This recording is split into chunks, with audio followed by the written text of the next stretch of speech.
Hey, what's up, everyone? Welcome to the second day of ICL, or the third day, I should say. I mean, second weekend. My name is Dazamu. I hope some of you guys will remember me from last season. We'll be back commentating a little bit for this season whenever I can. It's great to be back anyway. And today I will be here with DTM.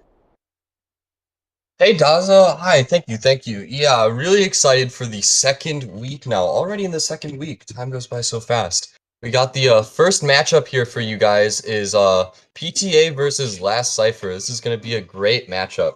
I'm really excited to see these two teams play, Daza. Oh yeah, me too.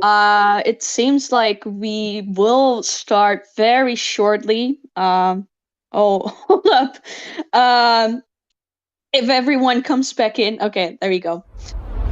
We will be starting shortly, so hold on a second. We are just getting started on the bands. Just waiting a second until they will be pulled up on stream, and then we'll get right into that first matchup. Ah. I'll see them. I don't see them as well. Yeah. Language.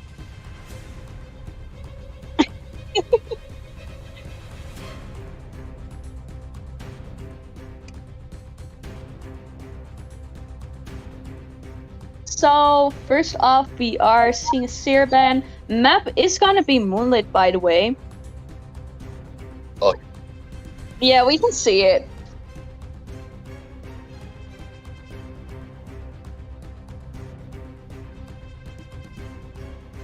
Alright, so Sir gonna see forward, great res capability.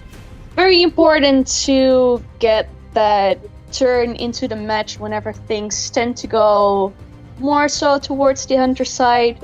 Priestess, amazing pick overall, especially on a huge map like Moonlit. We all have seen what she can do on the bridges, so very valid pick.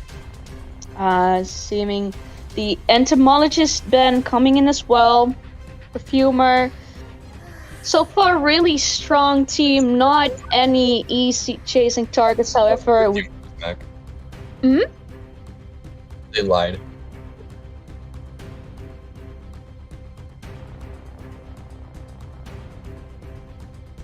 Oh. Yeah, I believe entomologist was banned, and then mechanic was picked, and then psychologist banned and acro locked. No, I see indeed that it indeed join? has been changing to mechanic. Yes, psychologist Ben, you're absolutely right. Having some few minor technical difficulties going into this first match today. It's gonna be all good. I don't know if I should say the hunter. I don't want to spoil the chat. I mean, we do know it's Fafa hunting, so it was expected to have that Soul Weaver coming in, especially considering we get bans such as that Seer, who can block that hit with his owl, which is... Hold up. Sorry. Yeah, so, seems like we're already going into this first matchup too. Sorry, I'm a little behind as well. Oh, by the way, you probably aren't going to see that. Match started. Can we switch the match? Bafa spawns broken carousel heading up Cipher Bridge. Can we switch the match, guys? Oh, what mutter is on Acrobat in tent? It looks like he's gonna take first place. Heading behind tent. We're waiting on the match, you guys. Don't worry. We'll get to that. Is it really? I don't see it. Yeah.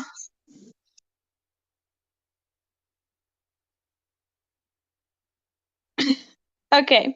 So we having Fafa finding the Acrobat first. Not the worst target here. However, Acrobat is definitely A hard chase for Fafa right here, considering he can get a lot of distance with his bombs, but we do know Fafa to be a formidable Soul Weaver, can definitely making it work. However, Fafa is gonna teleport right into the mechanic. Mechanic reacting just a bit too late, was working on her bot and therefore taking one free hit, and now it's just gonna be a matter of catching up with those webs. But there is the global coming in. Teleport is out, so this is really good for the survivors. Priestess making her way out as well. This is looking really good for the survivors so far. Yeah, I'm pretty sure the stream is like behind by a lot. Fafa has not teleported yet on the stream. Can we pause Um, this? I'm looking on the YouTube stream. It's super behind. can you see my screen in the? Can we just pause the match?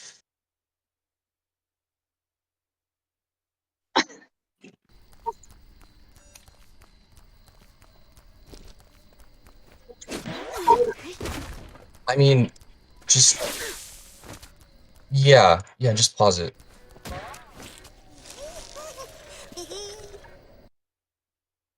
Definitely.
Eh.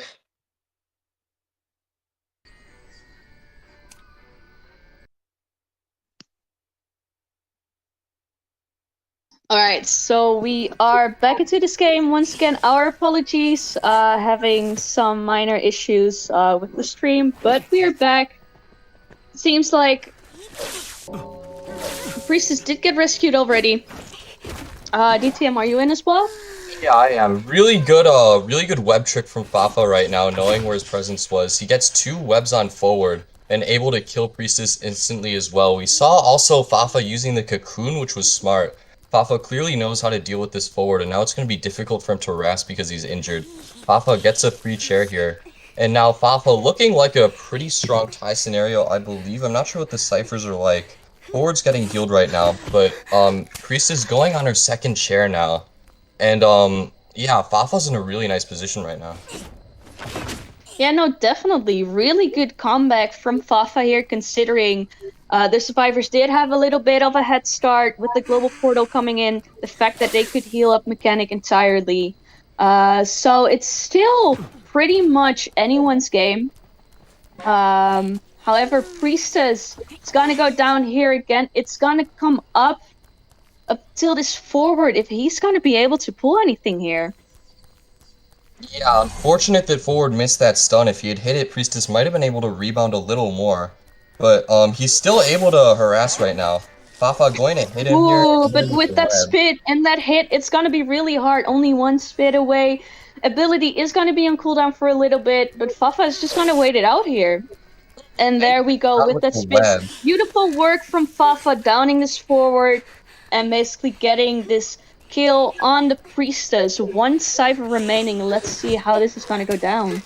Yeah, Fafa handled that Forward beautifully, making sure that Forward wasn't going to let him secure a win for his team. Now Fafa has at least a draw. Went for a pretty long web there. Just Fafa things. Nice web. I don't think it hit, but you know, just going for it is fun. He's gonna chair forward here. It looks like he's gonna chair him intent, which is gonna be able to harass that Cipher as well. The Cipher isn't finished yet, so they're not gonna be able to decode that. But Mechanic is also decoding first stop, so Fafa Yeah, so probably they're doing really well distributing these ciphers. This is not gonna do too much. Luckily, Ford is gonna pick himself up though. it's This an gives a odd. little more time for the acrobat to decode, and especially the mechanic to decode as well. Yeah, This forward. means that the acrobat is not gonna get hit, therefore the mechanic's decoding is gonna get just a little bit less of a debuff. Yeah, forward self-healing in front of Fafa is a little risky because now in endgame, forward does not have to be chaired. If Fafa downs forward, in endgame, he can just teleport on the Cypher and not worry about forward. Forward actually has to rebound really well here. If he goes down too quickly, Fafa can just immediately teleport onto a gate and secure a 3-man, which would And not be that's good for the it survivors. seems like Yeah, this secure is the indeed window. what is gonna happen. Not being able Mhm. to avoid that spit also slowing down the forward, and even though he is very fast in his vaulting, it does seem like Fafa is just gonna choose to share the forward here, Yeah, ensuring that no one's gonna come in and thank you, pick up. Sid. Maybe scared that the bot might be around or something. And it looks like I believe that was Acrobat who's yeah, he's got dungeon, so it looks like this is gonna be a draw. Well played to both factions, securing a draw there. Yeah, definitely. We've seen a beautiful early game from the Oh, survivors here, making use of that coaster, making use of the global portal. It's not over though, because the fort is gonna get saved. However, Fafa is gaining a lot of distance very quickly here. yeah, now Fafa might actually be at risk. If he can't find the forward here, that would be unfortunate. He still has detention, so he might be able to get Acrobat, but Acrobat also has balls, so Acrobat can kite potentially to gate. He gets hit by a wedge shot, now he's slowed down, so he might not get. Yeah, and Acrobat is in a pretty bad area here. It's definitely not something you want to be in. Dungeon is close by, does have balls, so he could potentially do something. However, mechanic is also still not out of the gate, so even if acrobats gets chaired here, there is potential for them to do something. However, it's gonna be riskier and riskier considering this acrobat is so far from both gates. Yeah, at this point, the survivors probably aren't going to bother. They're just going to leave, and it does end up being a draw. Bafa is able to secure that draw with his Soul Weaver. So this is a great start for both teams. Yeah, So yeah. having this draw puts them in a very neutral position. However, you do have to keep in mind that, especially with the newer band system, uh, and considering how this server tends to play normally, NAU, it is more preferable to have a at least three survivor elimination in that first round. It just tends to happen a lot that hunters dominate in that first round, and then when the hunter bands come in, it's gonna be a little more rough. On the other hand, though, we do know the Fafa display of meta, so getting that draw already with a hunter like Soul Reaper is already very impressive. And we do know Fafa also plays Ripper, so they might be able to do something there too. Especially, I mean, we all know that Fafa is an incredible marksman, so not too worried about that. But it gives a lot of room for either team to take this first round. Yeah, Fafa is known for his incredible hunter roster, playing a lot of off meta. He also has a very strong breaking wheel. I was kind of expecting to see that, but of course Fafa does favor that spider. So no surprise there. Very good draw from both sides again. Yeah, as you said, NAU is rather hunter-sided as a region. We see very strong hunters. So, maybe Fafa would have liked to get more than a draw, but PTA also have very strong survivors, so Fafa might not have to worry as much. PTA are very good on the survivor faction, so I'm looking forward to seeing what happens in the next half of the round. Oh yeah, definitely. And as for not bringing in Breaking Wheel in this round, I wonder if in the second round they will opt to ban the breaking wheel, considering that they now have the possibility to, and just be like, hey, we typed your spider, we can do it again. We're not too worried about that. Or if they are gonna respect ban that Soul Weaver. Really curious to see if they're gonna do that in the second round. However, first we are gonna go into the second half. Let's see what this is gonna bring for us. Yeah, I'm really excited.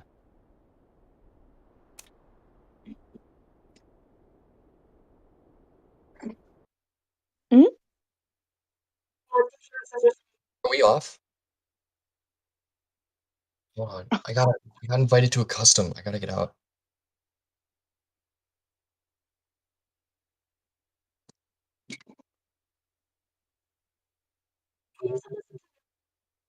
Yeah.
All right, so we are going to be back for the second match of today.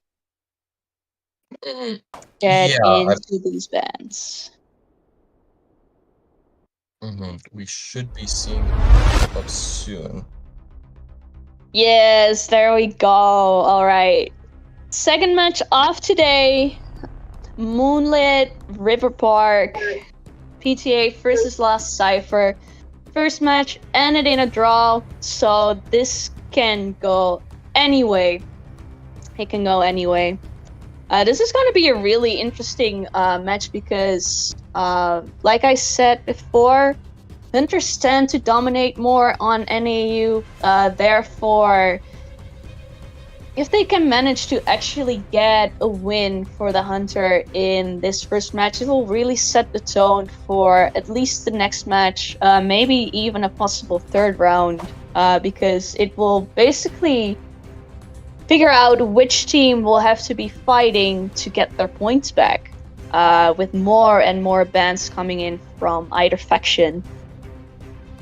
Yeah, and PTA might actually be in trouble here because Last Cipher's Hunter is Boy Boss, and Boy Boss is an extremely strong wheel main. I know that he's one of the best wheels in the server. We're seeing that Seer ban come out, and Moonlit is quite a strong wheel map.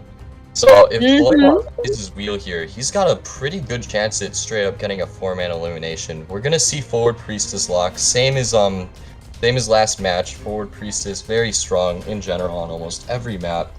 And yeah, I mean, if Boy Boss plays wheel here, he's gonna ban that Merc, of course. Merc on Moonlit, very strong because he can make rescues from almost anywhere on the map with his elbow pads to close distance. If Boy Boss can do well with his wheel here and secure a 4-man elimination, that is gonna put Last Cipher up a ton of points, as you said. And it's gonna give them a big advantage going later into the round. We are gonna see a Painter. That's not a usual pick. We have seen Painter coming in here and there. More so in the Asia servers. Not a lot still though, but it is not a super weird pick, but also not very usual. So I'm really excited to see how they are gonna play this. But definitely seems still like they are making themselves ready for that wheel, considering that the painter, it will be easy to get his face out of it, and considering he's going to be the first target, for example, that first painting can be really strong. Yeah, Painter can actually kite wheel really well. He can get a long first kite as long as he even if he gets found in a bad spot, even if he gets a terrible spawn, if he just loops in the open long enough for a few seconds, he can farm his painting, and then as soon as wheel gets out of his wheel, he just places down a painting, and then he can farm a second painting because wheel's forced to get back in his wheel to catch up. And here comes the Gravekeeper. Again, PTA clearly preparing for a wheel here. Gravekeeper, one of the best rescuers against wheel, able to just not worry about wheel pressuring an early rescue at all, because he shovels early and is immune to spikes. So it looks like PTA know what they're preparing for, know that they're getting ready for a wheel with these picks. I'm really excited to see exactly how well they do, and there's the wheel lock-in from Boy Boss. Yeah, not like you said, not an unexpected wheel pick here. And I think Fafa also mentioned this in the YouTube chat. The reason that Fafa also not picked wheel in that first round is because he feared that they would just go all flywheel on him. So it's going to be interesting to see if they are gonna use that flywheel here too. Yeah, absolutely. We saw last week in some instances that Flywheel is extremely strong against Wheel. I think in Pit Stopper's match against, I believe it was 520. He really struggled at points with the Flywheel. They were just using it to dodge snap, dodge ridicule, dodge spikes, just everything. So Flywheel very strong. If PTA can make good use of it with this comp, might not actually have a lot to worry about. So. Yeah, it definitely seems they are gonna set themselves up for this draw. Spawn's working carousel, heading towards Cipher Bridge, and he's heading towards the Gravekeeper, actually. He turns around, goes towards behind tent, which is the Priestess. Priestess isn't actually a terrible find here, especially in this area. There aren't a lot of good portal spots. This is going to depend on how well Boy Boss can handle the windows. Gets a little stuck there, unfortunately. And he actually mind games Priestess, making her jump into him. That's an early spike for Boy Boss. Well played. And the second and there spike. we go with the second spike. This is a great start for Boy Boss. And a fast trap. Getting the trap too. That is a very early down. Look at those Cipher machines. They are not even at 40%. This is very bad for PTA. Boy Boss knows how to handle those windows, and yeah, if Wheel is comfortable with those windows, they're not very strong, so it's no surprise Priestess couldn't fight very long. Still unfortunate she got trapped so early. Now we're gonna see exactly why doing smart, playing it safe. Yeah. Shoveling early is so strong because it forces him to get out of his wheel, and it makes him pick, actually. It gives him an uncomfortable decision. Does he want to wait for him to get out of his shovel and hit him, or hit him early and force an early rescue? Boy Boss decides to hit him. This was a beautiful rescue. Oh no! Excitement coming in, but just not effective, sadly, over here. So this is also gonna give some opportunities to the forward. Yeah, might he come in for a second rescue? That is. If he actually managed to hit Priestess through the pallet, then that would have been acceptable because it means he doesn't get rebounded. But now, not only does he get rebounded, but he doesn't have an answer to this forward. They don't have to worry about Blink either now because they know he's used his trait. This could actually give the survivors a chance to make a comeback here. There's the flywheel. And there we have the dead her. And it probably won't buy her a ton of time. She still goes down, but regardless, showing off exactly how strong flywheel can be. Yeah, and this was enough for both the forward and the painter to finish the ciphers. That was a really nice rebound. Yeah, so unfortunate that Boy Boss got rebounded like that. He had an almost guaranteed 4-man with that early down, but now after that rebound, PTA have a good chance.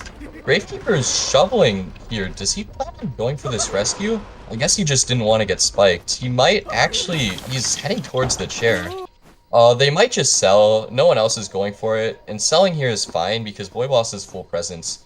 So Painter and Forward both kind of risk being stuffed. But now Boy Boss can just immediately head for his next target. And their ciphers might not be enough. Forward has to fight long here. If Forward goes down quickly, then they would be in a bad spot. But he's gonna football away. Boy Boss had his ridicule on cooldown. He couldn't cancel the football. And now it looks like Honor might be able to do a good kite here.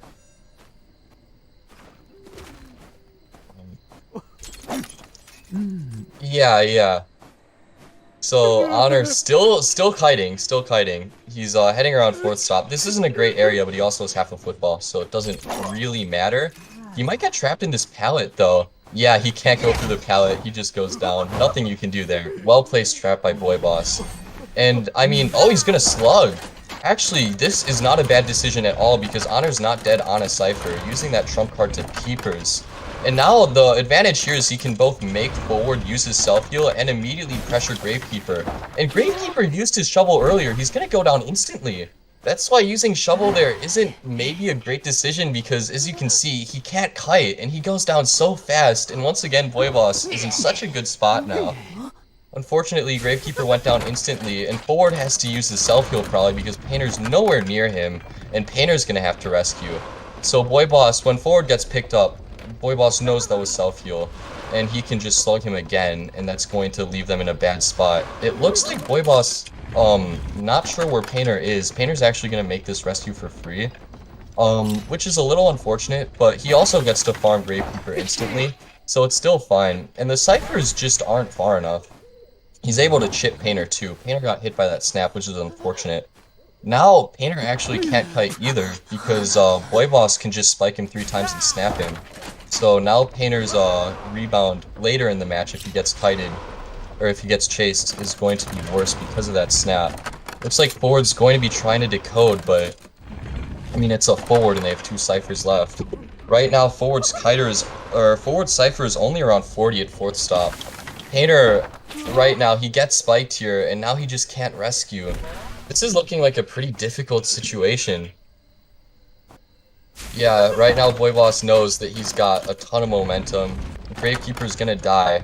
Boy Boss knows that Forward was at 4th stop. He probably saw him decoding. Honor's gonna get off his Cipher early, which is smart. But he's not gonna be able to do a lot here, unfortunately.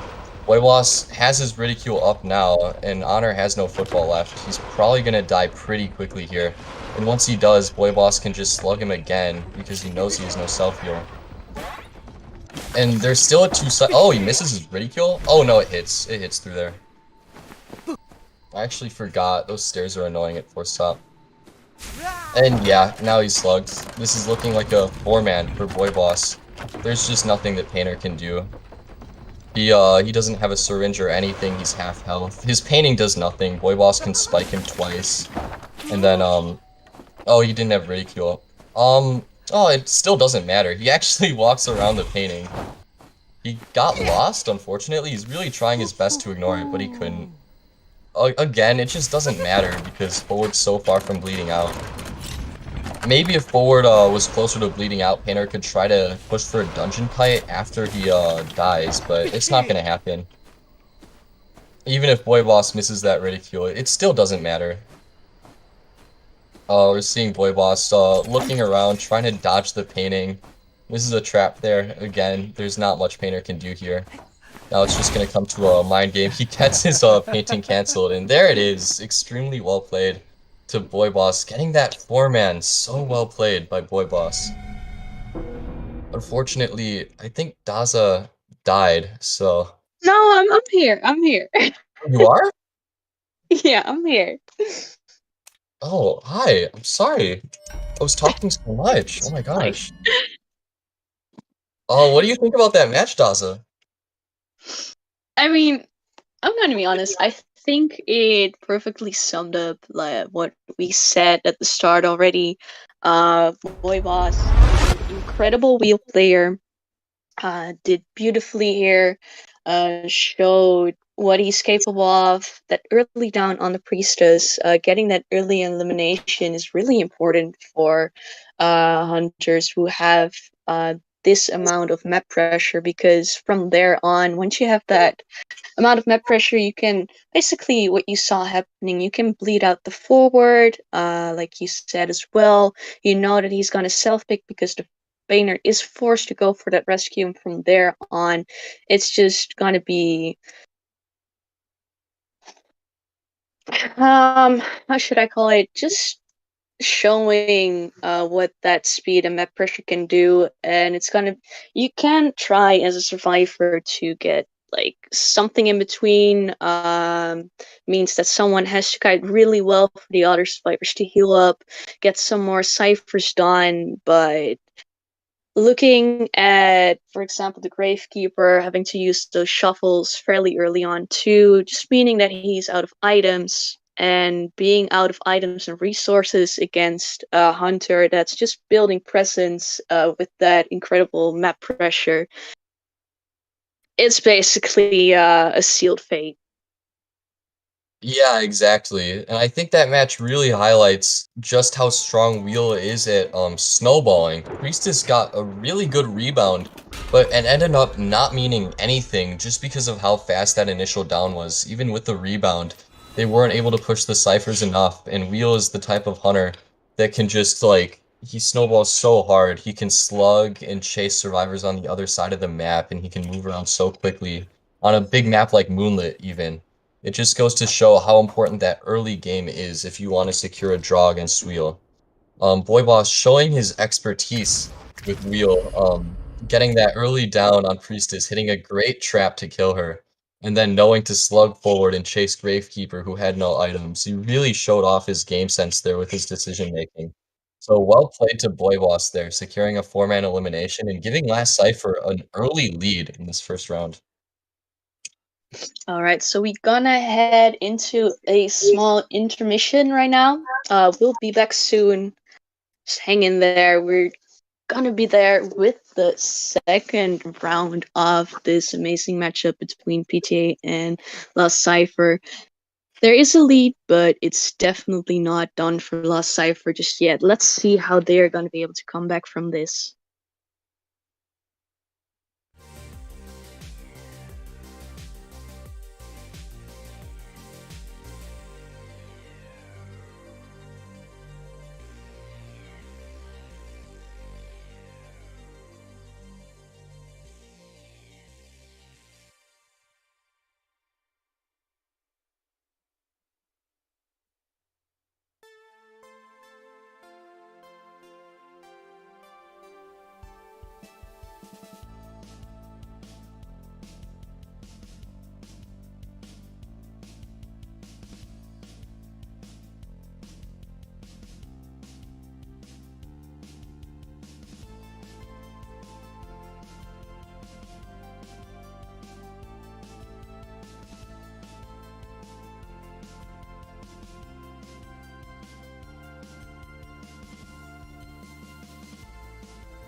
start us off?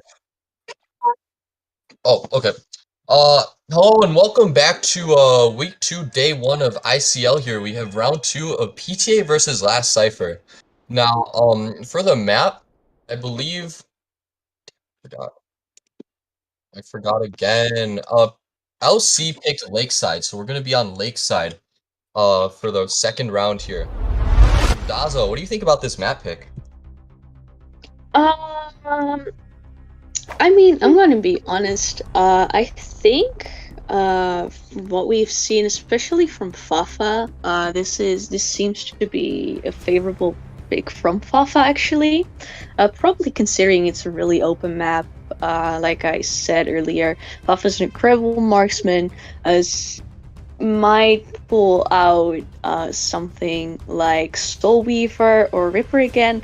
Might pull out Breaking Wheel, but I'm not quite sure. They might go ahead and just ban it, if I'm honest. That's what I would do if I were to play against Fafa right now, considering that PTA has a significant lead here. Yeah, as you say, Lakeside is quite a it's a very versatile map. Now moving into these bans, we have a Seer Priestess ban from Fafa and then a Spider ban from PTA. I don't think this is too unexpected. PTA respect banning that Spider. They know that that's Fafa's most comfortable hunter, and Lakeside is a strong map for Spider. It's smaller than Moonlit for Spider to move around, and Spider has good spots on Lakeside, so they don't want to deal with that. And they're locking forward Mechanic here. Interesting to see Mechanic being prioritized. I guess they really want to have that Cipher rush. Maybe secure at least a draw. Yeah, indeed. I mean, a draw is what they are looking for. Respecting that Soul Weaver, indeed, this gives some opportunities to go with the Breaking Wheel. Breaking Wheel is not bad on this map too. It is gonna be challenging. It's really gonna come down to how Fafa's gonna be able to control that wheel, because there are some areas that are gonna be really troubling for Wheel to deal with if you're not too comfortable with those controls. And considering that Fafa does seem to prefer Soul Weaver over Breaking Wheel, that might cause an issue. But then again, Ripper is also still on the table. Yeah, in fact, I think I remember seeing Fafa play Lakeside Ripper in past seasons of ICL, so he definitely has an option. Yeah, no, definitely. And in that light, picking the Mechanic here is gonna be really smart, because Mechanic is a really good counter against Ripper, especially if you want to make sure you get the draw this much. And that's what's important for PTA. We're seeing a Merc ban and then an Acrobat lock. Acrobat, such a strong kiter, I'm not surprised. He's good, I believe against both Wheel and Ripper. I think he can angle his jumps, so he can use them to dodge Foggies. And against Wheel, Acrobat has some fun tricks. For instance, he can use the Firebomb to cancel Ridicule and stuff, and he has just everything with his bombs. So, yeah, as you mentioned... Really good kiter, but ooh, Postman ban. Oh. So that's not a ban we've seen too often. However, with the little change in the meta that we've been seeing the past few months, not too weird. Postman, you have to keep in mind he spawns in with that decoding letter being available right there, making it so that 2 survivors get a decoding buff right off the bat. If the Postman is on the Cipher, still can give that decoding letter to, for example, the forward, even if he's kiting, which makes him a very interesting and somewhat versatile character, because you have to consider that he is a little less squishy than most decoders, because he doesn't have to deal with that falling debuff, he doesn't have to deal with the smaller fear radius, etc. Oh, we're seeing a Psychologist lock and then a Wheel pick. Psychologist may be a bit of an oversight by PTA, given that Psychologist is so we're weak against Wheel. But of course, I'm gonna be honest. I kind of feel like they were thinking that Fafa was gonna go Ripper, looking at those picks. Oh yeah, if they were expecting a Wheel, they wouldn't have picked Psychologist. And she is good against Ripper, certainly. Ripper with his 20-second cooldown on Foggy, just because she's 3 hits, she can just kite against Ripper. That's all you need, really. So, Yeah, she is strong against Ripper, but this is a risky strategy given that it's a wheel, because if she hits a weak spawn and gets spawned first, Fafa can easily 4-man if he finds her in a easy area to chase. If she spawns Big Boat, then that's not so risky, because Fafa's not going to have such an easy time on Big Boat. As you said, Lakeside can be difficult to control for wheel, and Big Boat is the biggest for that. So, this is gonna be an interesting spawn to see. We see him spawn Shack. It's like heading maybe towards. Oh no. Heading maybe towards the psychologist? Nah, it looks like he's gonna find forward here. It's gonna immediately go away from the forward, and find that psychologist. Not a great area to be in as well. It really is gonna come down to how Fafa's gonna be able to control this wheel. Gets the second spike off already. This is really tricky for the psychologist. Yeah, this is why I said before, psychologists can be risky. Exactly what we talk about. Psychologist getting a weak spawn. He misses the trap, but she might actually still be dead here. It's gonna come to a pallet. Fafa has a trap. Oh, he missed it and gets pallet stunned. That's gonna buy psychologist a little more time. Ideally, if you chase And definitely, Hmm? it does put the psychologist in a better area too. You have to consider mechanic is in here as well, so making sure the psychologist isn't injured and gets to kite this out. Does seem like the psychologist is getting mind gamed here. Not ideal. However, it's not looking too bad. We do see some good progress onto the ciphers, not as much as you'd hope against a hunter, such as breaking will be. You have to consider psychologists being found in the area she got in. She did the most she could. Yeah, she really kited longer than she necessarily was expected to. Getting that pallet stun there, and Fafa missing some traps helped her out, but this is still such a strong start for Fafa because he chairs on forward Cypher, not letting forward decode, and it looks like Mechanic might be forced to rescue here. Wasn't able to spike her, so she's not going to give up as much presence. This isn't going to be full Ooh, presence. gets it right before Rescues half. outside. Beautiful job from the mechanic, however, it does mean that two survivors have been pushed off their cipher machines, even with the mechanic coming in. That's not good. This is looking better and better for Fafa. Oh.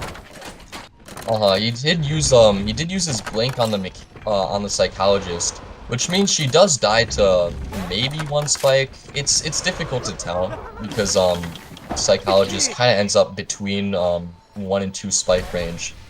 He does snap her with 2 spikes, and now forward is still in the area, but Fafa immediately picks up and forward wasn't expecting that. So Fafa actually gonna get a safe chair on middle cipher. Fafa chairing on like these ciphers is so strong. it seemed like the forward might be setting himself up to kite out that wheel, try and stall a little more. Smart move to just play it safe here, just set himself up at the pellet and try to buy a little more time. But is getting spiked twice, is gonna run away, and that does mean this rescue is not gonna happen unless the forward is getting a stun out of this. Yeah, no, forward couldn't make that rescue. It's frankly forward lucked out there, not dying. Fafa kind of looked away. He was worried that they were going to sneak a rescue behind him when forward footballed into the pallet. But I mean, he's still alive. Acrobat gets it off just in time, but he does have to take a spike for it. This is not great, especially as the second fighter. You don't want to end up getting that spike because there is set precedence available, and even though this is big boat, especially basically because it's this big boat, you have to kite his wheel form here. This is a very early down on the acrobat too, putting Fafa in an even better situation. Mechanic doesn't have the tie turner anymore, so it's basically just coming down to the forward and how much they can potentially rest those ciphers here. Yeah, Fafa missed a trap and then Acrobat ran back into him. I guess Acrobat wanted to save his balls. He didn't want to use any more. But, I mean, now he kind of needed to kite long. This is giving Fafa a little bit of an opening, especially if forwards get spiked twice again. Now forward is going to have a hard time making this rescue. He has to use all of his football here, and he still might not even make it. Yeah, No, Ford it's can't not make this enough. rescue. Mechanic has to come in. This is slowing down their ciphers so much, going for these double rescues over and over. Fafa actually gonna let Forward. Oh no, and he misses the blink too. That was an ambitious drop down blink. Unfortunate that it didn't work. But still, who can make this Basically, rescue? I that's mean, Ford's gonna de-spike, so. yeah. This rescue was really important because there actually is decent cipher progression all over the map. We have the forward sold cipher, where the psychologist originally got shared at. Mechanic still has a cipher. There's a third cipher too, but they don't even really need that. But they cannot pop those two ciphers on those 20 seconds of tie turner, meaning that this is looking more and more like a four-man elimination. Yeah, this certainly could be a four-man elimination, especially because Forward has no football. He cannot dodge that second spike. He's gonna go down here. And Mechanic isn't able to finish the last cipher in time. So Hafa's gonna be able to eliminate Acrobat here. And the last cipher is only 80. Fafa. Yeah, and considering both are down, Mechanic's decoding speed is Yeah, barely definitely anything. so. And Fafa's actually gonna use the chair on the cipher, so Mechanic might not even be able to finish it. This is very strong for Fafa, because now he can force out forward self-heal as well. This is actually looking like a four-man elimination for Fafa. There's This is kind self-heal. of looking the same as the match we just had, where we had Boy Boss playing this wheel, um, not really getting that rebound, making it so that there aren't any resources. Oh no. He probably And should have Mechanic chaired down the to force oh out. does get that cipher pop though. There's still hope. They might still get one survivor out of there. You cannot hope for much more. But they really have to get that one survivor out to make sure that they don't get that extra point basically. Yeah, that was an oversight from Fafa not chairing Mechanic. He knew where forward was. It would have been safer to chair. And now, you don't have your trait. Forward can actually kite long enough for Mechanic to get out. So, unfortunate that Fafa kind of gives up a 4 elimination here. Instead, probably And going you to get do 3. have to consider the dungeon is right there too. Mhm. If Forward's I mean, actually able to Forward kite the doesn't have dungeon, anything to work with, but if he can just raw kite this out, which he very sadly impressive. cannot, Yeah, that but was if he very would have been impressive. able to, that was a Yeah, really nice grab from Fafa's part, though. It does seem like Fafa is gonna try and go towards the gate.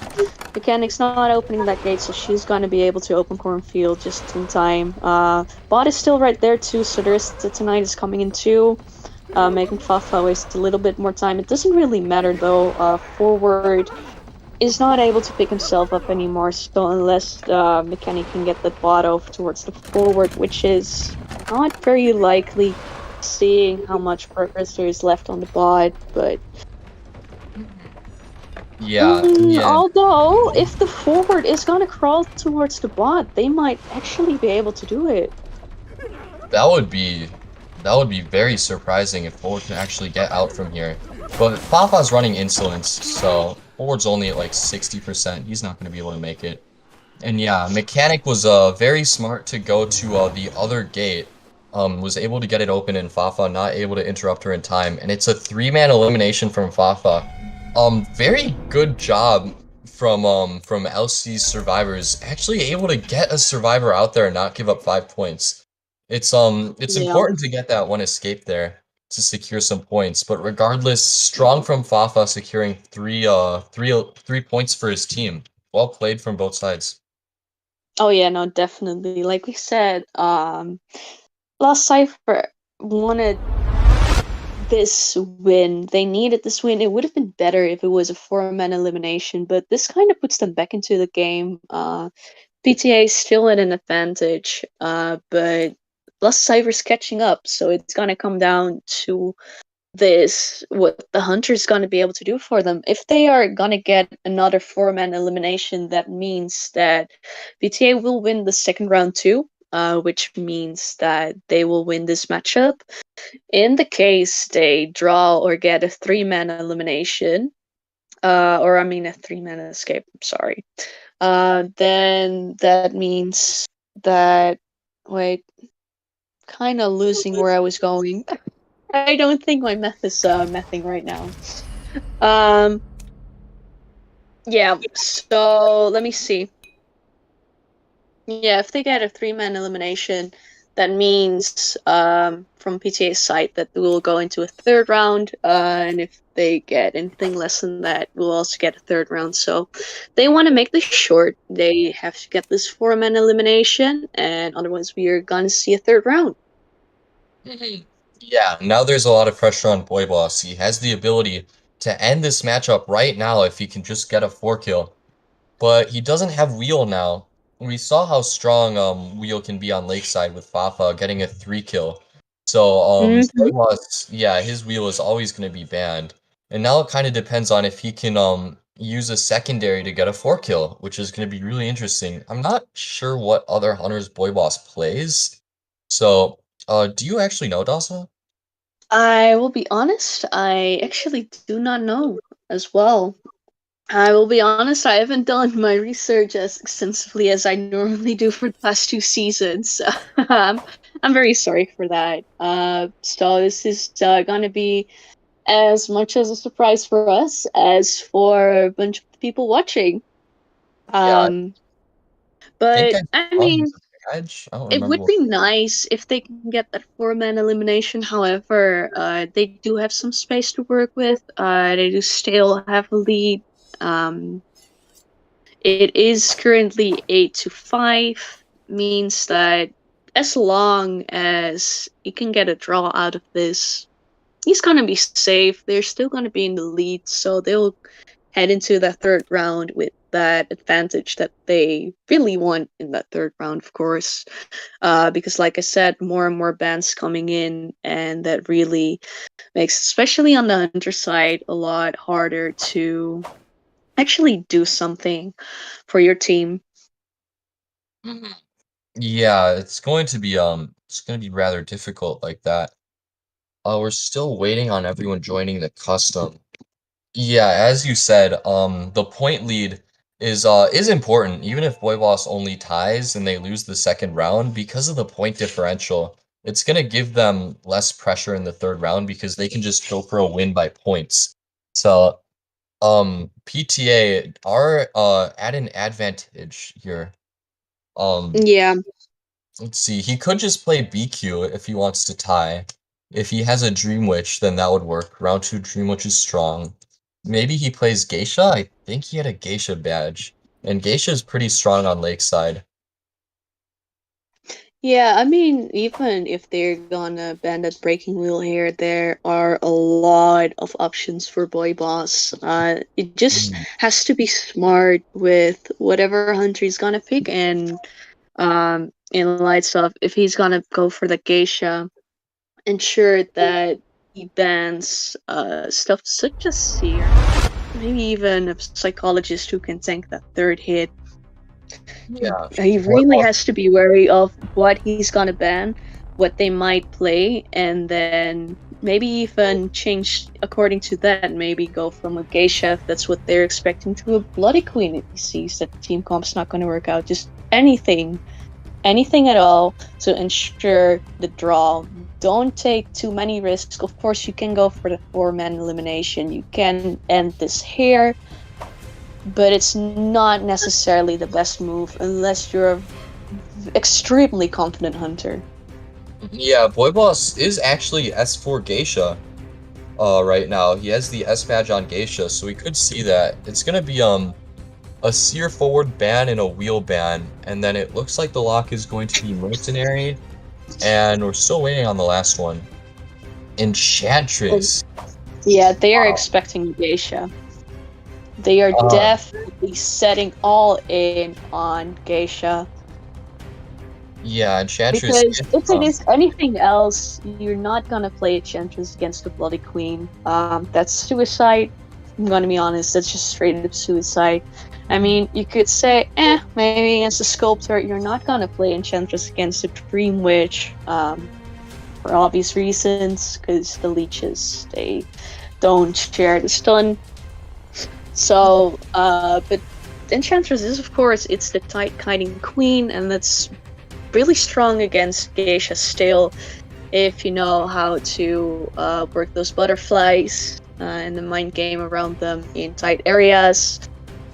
So Enchantress is a really good pick against Geisha, even if it's an open map like this. But yeah, I do think that they are setting themselves up a little too much for that one hunter pick. Psychologist is a well-rounded pick here, especially with Wheel being banned. She works basically against anything that Boy Boss could take. I mean, the Psychologist is only really weak against Bonbon, but they have Enchantress as well, which is very strong against Bonbon. So their team comp synergizes well in that regard. Boy Boss also banned Mechanic here. Evidently, Boy Boss is looking to win this match if he's banning Mechanic. Mechanic's big Yeah, purpose no, indeed. is to I secure mean, draws. forward is out, mechanic is gonna be out. He definitely seems very confident. I like that. I'm gonna be honest. We're not gonna settle for a safe match here from both Last Cipher and PTA their side. These are some bold picks. The last Survivor lock is going to be Acrobat, very strong fighter. They locked Acrobat instead of Patient, which is of course very smart because Patient is hard countered by Geisha. And there it is. There's the Geisha lock-in from Boy Boss that we were talking about. No, now we're gonna get to see Boy Boss playing into a little bit of a counter comp here, which is quite strong against Geisha. He needs a 4-kill to end this match right here. So we'll see if Boy Boss can get a 4-man elimination here. Good luck to both sides. I mean, with we have seen that, especially in rank, she has been quite dominating. We've seen a lot more Geisha bans in rank, so going off of that, definitely possible to get a 4-man elimination. However, you do have to keep in mind this is a well-coordinated team.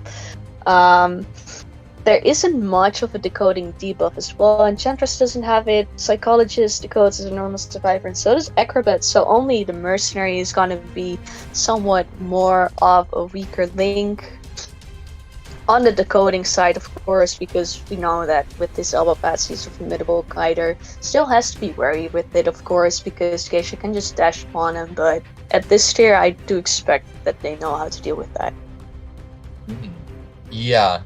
And even with Merc's slow decoding, if they're able to get a long kite, which is what this team comp is for, kiting Geisha, then it's not going to end up mattering. We're going to see a log spawn from Boy Boss heading towards that big boat area. It looks like the two survivors near big boat are going to be Enchantress and Acrobat. Two of those kiters, as we said, that are very strong against Geisha. He's kind of switching, going towards Shack. Psychologist is in that area, which is the best find for Boy Boss. If Boy Boss can find Psychologist and down her quickly, this is actually going to be a really good start for Boy Boss. And he sees her. She doesn't get hit through the pallet. That's good. Nice patience on a Psychologist here. Try saving that pallet, see how long they can loop the check area before they are forced to rotate out, because of course with the dash it's gonna be really hard to actually pull that off. Takes the hit here, it's just gonna heal up. So far, not too much to worry about. Another loop around check, the pallet is still there, so they can afford it. Does not get the pallet stun off though, so this is gonna be a second hit with the butterfly coming in, and now Psychologist is forced to rotate out of this check area. Yeah, and this is where it's gonna get tricky. Boy Boss gets two pretty early hits there. Psychologist not skill checking on the first one, and then throwing a pallet early, and Boy Boss just dashing through it here. If Boy Boss is able to down her here, which she might be able to, this is going to be a strong start. She gets to another pallet, and Boy Boss forced to break it here. He's going to have a dash, though, here. Psychologist probably... Oh, no, he doesn't make it through. He still downs her, though. And now this is an early down, actually, for Boy Boss. He's also able to chair near Merc. We'll see. Boy Boss can 4-man from this position here. This isn't, I mean, it's still anyone's game. We do see that there is some decent progress. Enchantress managed to finish the Cipher. Acrobat is going to be close to finishing it. Merc had some good progress on there too. rescue against Geisha, we do see that she moved into this mercenary knowing that the mercenary was a check as well. Mercenary doing really beautiful here, making his way around this Geisha, not making so that she gets that early hit and can just dash upon the chair. You cannot afford a double down here. That's what's important. Yeah, Merc did end up using two elbow pads there, which could end up she could end up regretting later on if he gets chased. But that was a very good rescue, making that before half without getting terror shocked or double downed, which is exactly what he needs to do here, buying maximum amount of decoding time. We see three ciphers left right now. Enchantress's cipher is 50. Merc's just popping his, and Acrobat's is around 40. So right now the Cypher Rush is actually looking really strong here. And because of that good rescue right now, the survivors are looking at a pretty good tie scenario, actually. If Boy Boss wants to four-man here, he's going to need to play really aggressively. It might not be But this is possible. gonna be really tricky because the mercenary is trapped at check, he is Oh, injured, and is gonna get hit off oh. that elbow pad because he got stuck on that tree trunk. Yeah, and he He's can't gonna make get the stuck for rescue. this He's stuck. rescue, and now suddenly this game is taking a huge turn. Yeah, that's strange. Merc messed up his elbow pad. He kind of elbow padded into a wall, I think, and he dies in basement too. Oh man, Enchantress is that's so coming in unfortunate. early, but the Enchantress having to come in early. I mean, the Cypher's primed, it's not a huge deal, but it does show that if the mercenary would have been able to get that off, they would have maybe even been able to win this. Yeah, they were actually able to get out of dungeon, not letting Boy Boss go for a drop down hit or a no recovery hit. Which is very well played to them. That would have been disastrous if Boy Boss could pull that out. And now Yeah, but we do know I have a mercenary with no elbow pass who is a one hit. Is at Beach has some pellets to work with. It's not the end of the world, but sadly drops it on the wrong side, and yeah, it's but this gonna be is the end still of the fine. mercenary. However, Geisha doesn't have teleport available at the moment, so it Yeah, should give some time for them to open the gate, but it's the Acrobat who is on the gate, and that's another issue because Acrobat does have that slower gate opening. Luckily, they still get it off in time, and there we have a draw, yeah, the which is survivors played that exactly, of really well. course, what PTA needed at the very least. Yeah, the survivors played that in general really well. Kind of unfortunate they didn't get the last rescue off. They would have been able to play for a three-man escape, which would have given them a better point lead. So now Oh, if PTA they still actually has this got the one. three-man off, that would have been a huge turn of events. Because right now it's gonna be 10-7. Otherwise it would have been 9-8. So that's a really close point gap. But Yeah, now ten yeah. to seven, 3 point gap. It's still doable. Anything can still happen in that third round, of course, but there is a lot of pressure on Last Cipher there. That was such a great match, though. I mean, PTA played that just so well. Psychologist did a pretty decent kite, and we see why Psychologist can be strong against Geisha. Even if she just does the bare minimum raw kiting, because she's three hits, she can still kite long enough for ciphers to be popped, which is quite annoying for Geisha. And they endgamed very well. They just they did what they had to do. They cipher rushed and they took the draw, which is exactly what they needed to do. So they capitalized very well off of the lead that Fafa bought them, and they were able to secure a draw there. Well played to PTA. And now, as you said, things are very close going into round three. Small point gap. It's anyone's game, really. This could go either way. I mean, it is really tricky. Like I said, there is that 3 point gap, and the issue with that is that I don't know what map they're gonna pick. Of course, I can make some predictions, but I don't know for sure.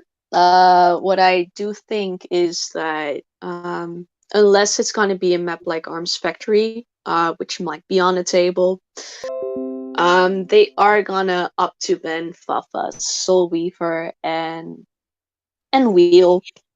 That's what I would assume, and from there, Fafa can probably is gonna play Ripper, because we know that Fafa plays a really good Ripper. Only the issue with Ripper is it's just one of those hunters with barely any map pressure, because he only has his Fog form where he is incredibly fast, but that doesn't get you across the map as much as a wheel would do, or like a Bloody Queen Mirror, or anything for that matter.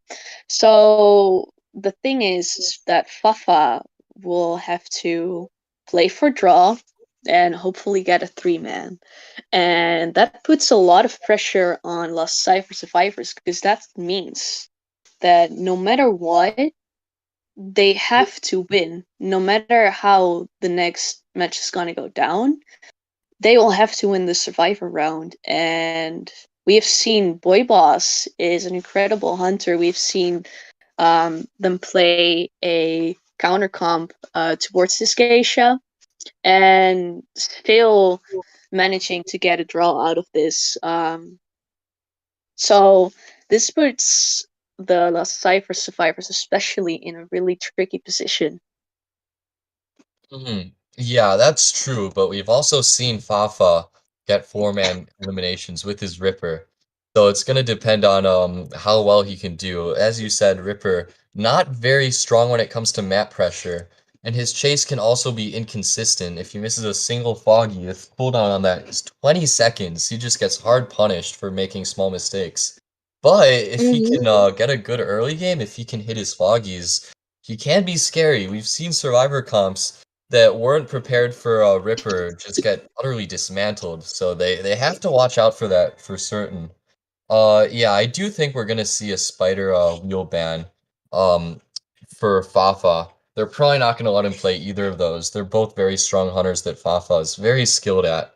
So I'm looking forward to seeing that. And yeah, LC survivors are gonna have a lot of pressure on them.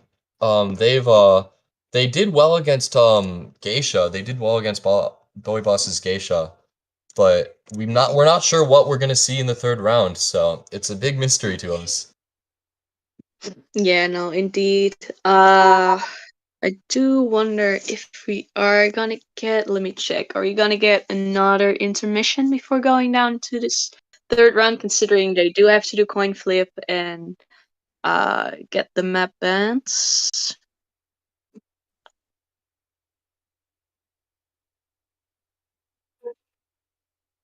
Yeah, okay. So we are gonna get a small intermission, making sure that the third matchup is gonna be set up. Normally, I wouldn't have mind talking through this, but I don't know if you guys can hear, but I'm still not fully recovered, sadly. So I have to um, take it kind of easy um, to make sure I can still talk throughout the third matchup or the third match round. So we'll be right back.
Hello and welcome back to ICL Week 2 Day 1. Now we got round 3 between PTA versus Last Cipher. We're on Church. I believe it was LC that picked Church. Or no, PTA picked Church. So we're gonna be going to round 3 Church. Very interesting. Yeah, what do you think, Daza? I'm gonna be honest. Like, I was gonna say, no map predictions. I should have just said it. We've seen this happen a lot, where at first they will go with the larger maps, going in with Moonlit, going in with Lakeside. I did think about going Arms Factory for a second. Like I said, that makes it so that you don't have to ban Wheel, because Wheel is really bad on Arms Factory, but they are gonna go with Red Church. This does give... I do assume that Last Cipher picked the map in that case. I'm not entirely sure. But especially for Fafa, Red Church give a lot of options for Fafa to still get a win out of this match. And that's what's important, because like I said, Fafa wants to win this match so that there is an option for the Last Cipher survivors to still win this third match. Yeah, Fafa needs to get as many kills as he can here. Church, we were talking about the Ripper pick earlier. Church, not a bad map at all for Ripper. We're seeing a Seer Forward Priestess ban. That's the most common set of bans round 3. No surprises there, that could be anyone. Merc Psychologist lock, Patient ban, Acro lock, and Entomologist ban. That Entomologist ban would seem to imply a Ripper, because the Ento is extremely strong against Ripper here.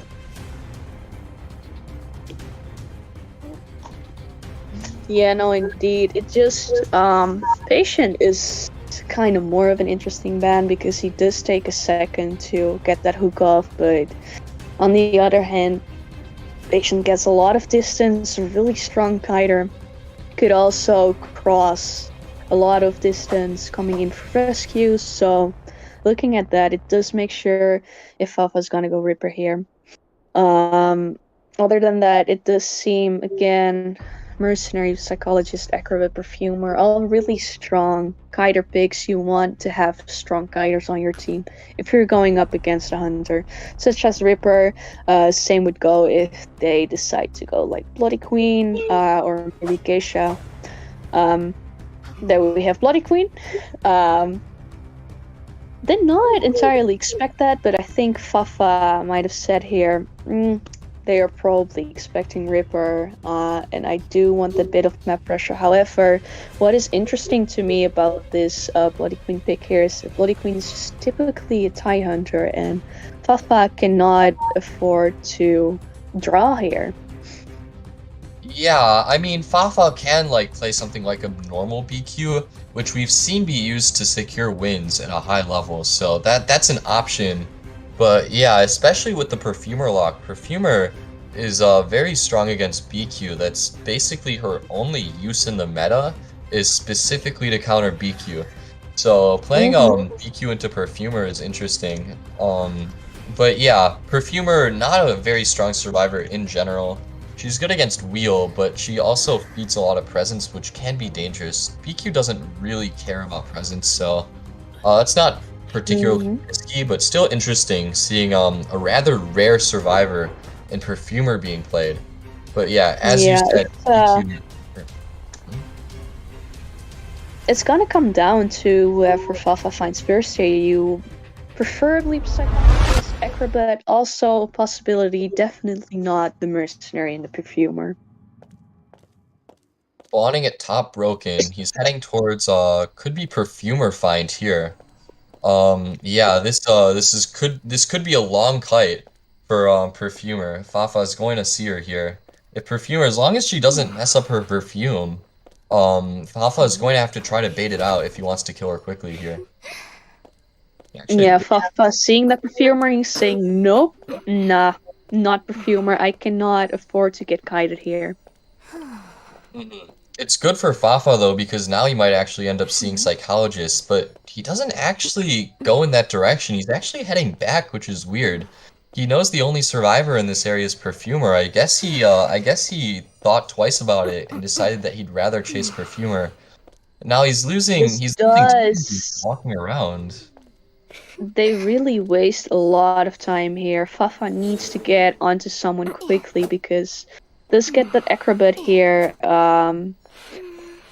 did not get this mirror off. May have tried to jump scare the Acrobat by terror shocking him off the Cipher. Is forced to switch here, so that means that the first mirror is gonna go cool down. And the Acrobat is not gonna get caught. Not with those 3 bombs. Yeah, it would have been much better if Fafa had just kept going in the direction he was. He would have seen Oh, Psychologist. He uses Blink maybe there. I have That's it. talked to Earth. Oh no, it's the blink. Yeah. And This now he's actually gonna mirror, and this mirror might actually get it. Whatmutter's got a tight ball, but he makes it. He actually uses the ball to dodge the mirror and get to a pallet. That was very well played. Oh no, but his Fafa pallet was disrespecting really that got it. pellet though.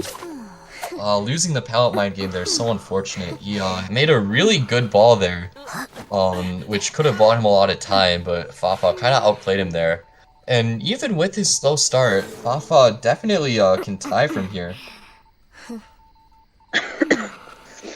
Yeah, no, definitely. But again, a tie is not what you're looking for. Their lead, they're too far behind to just settle for a draw here. Fafa needs to do something.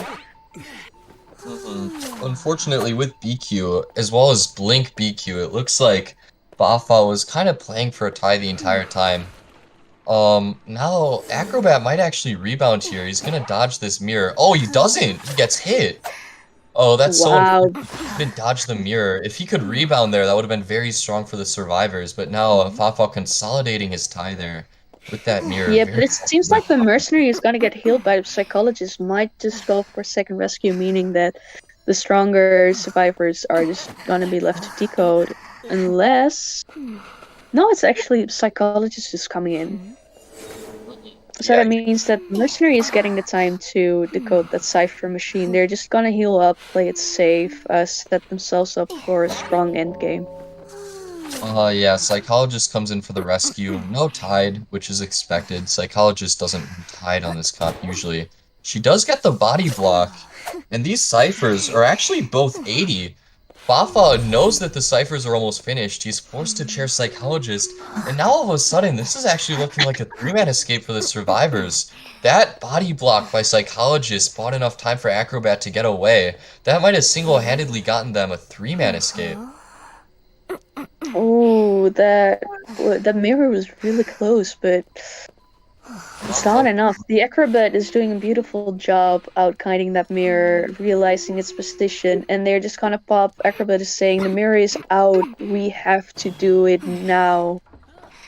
yeah, Fafa using his trump card here, and he just has to teleport.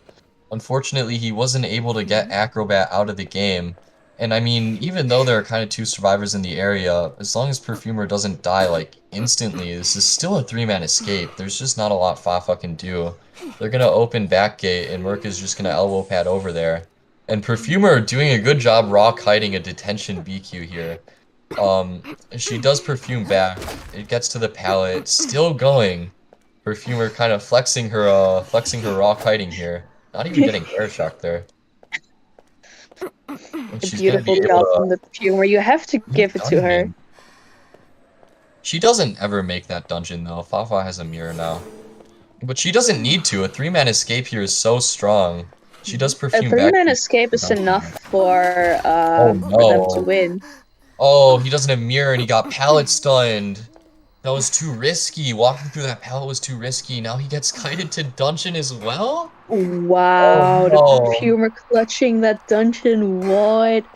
Wow, beautiful stuff from PTA there. Wow, that was amazing. Beautiful guide from Perfumer. Well done from the survivors in general. They all played really well.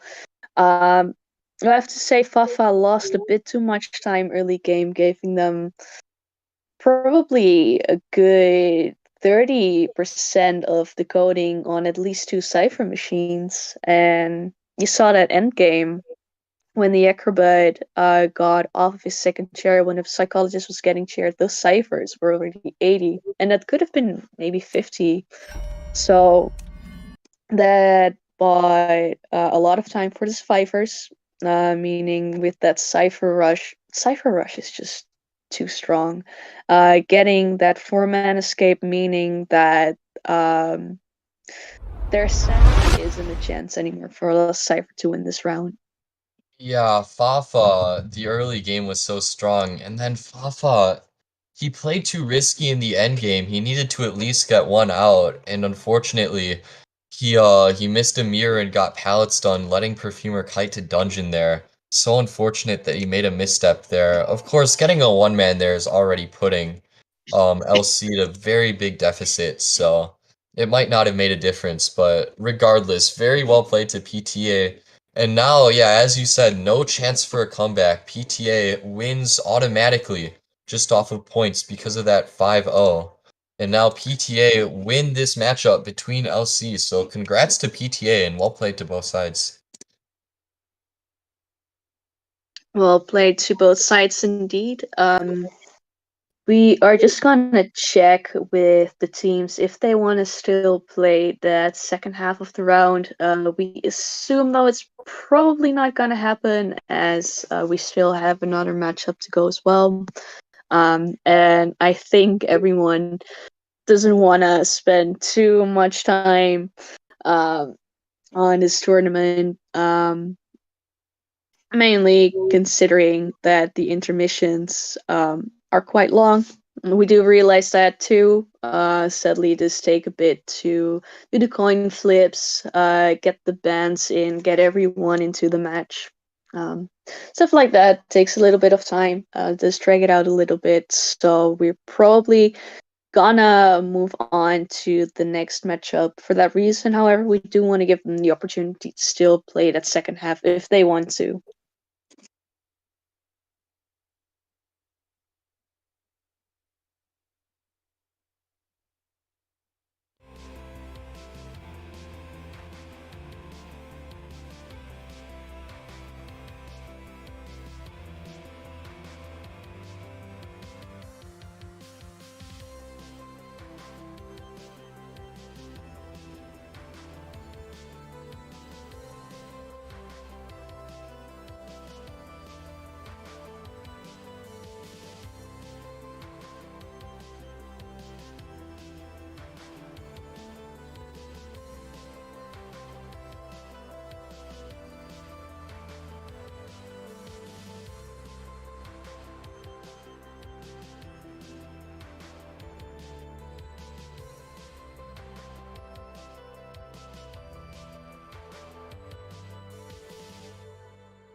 All right, what's up, everybody? Welcome to the second match of what are we in? Second week of ICL.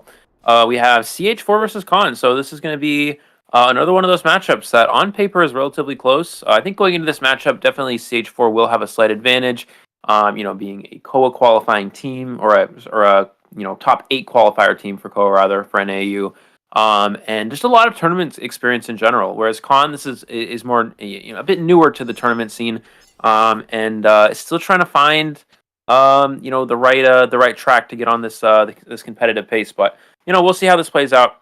At DTM, what are we expecting to see out of these two hunters? We have Khan on the survivor side first, I believe, and CH4 on the hunter side.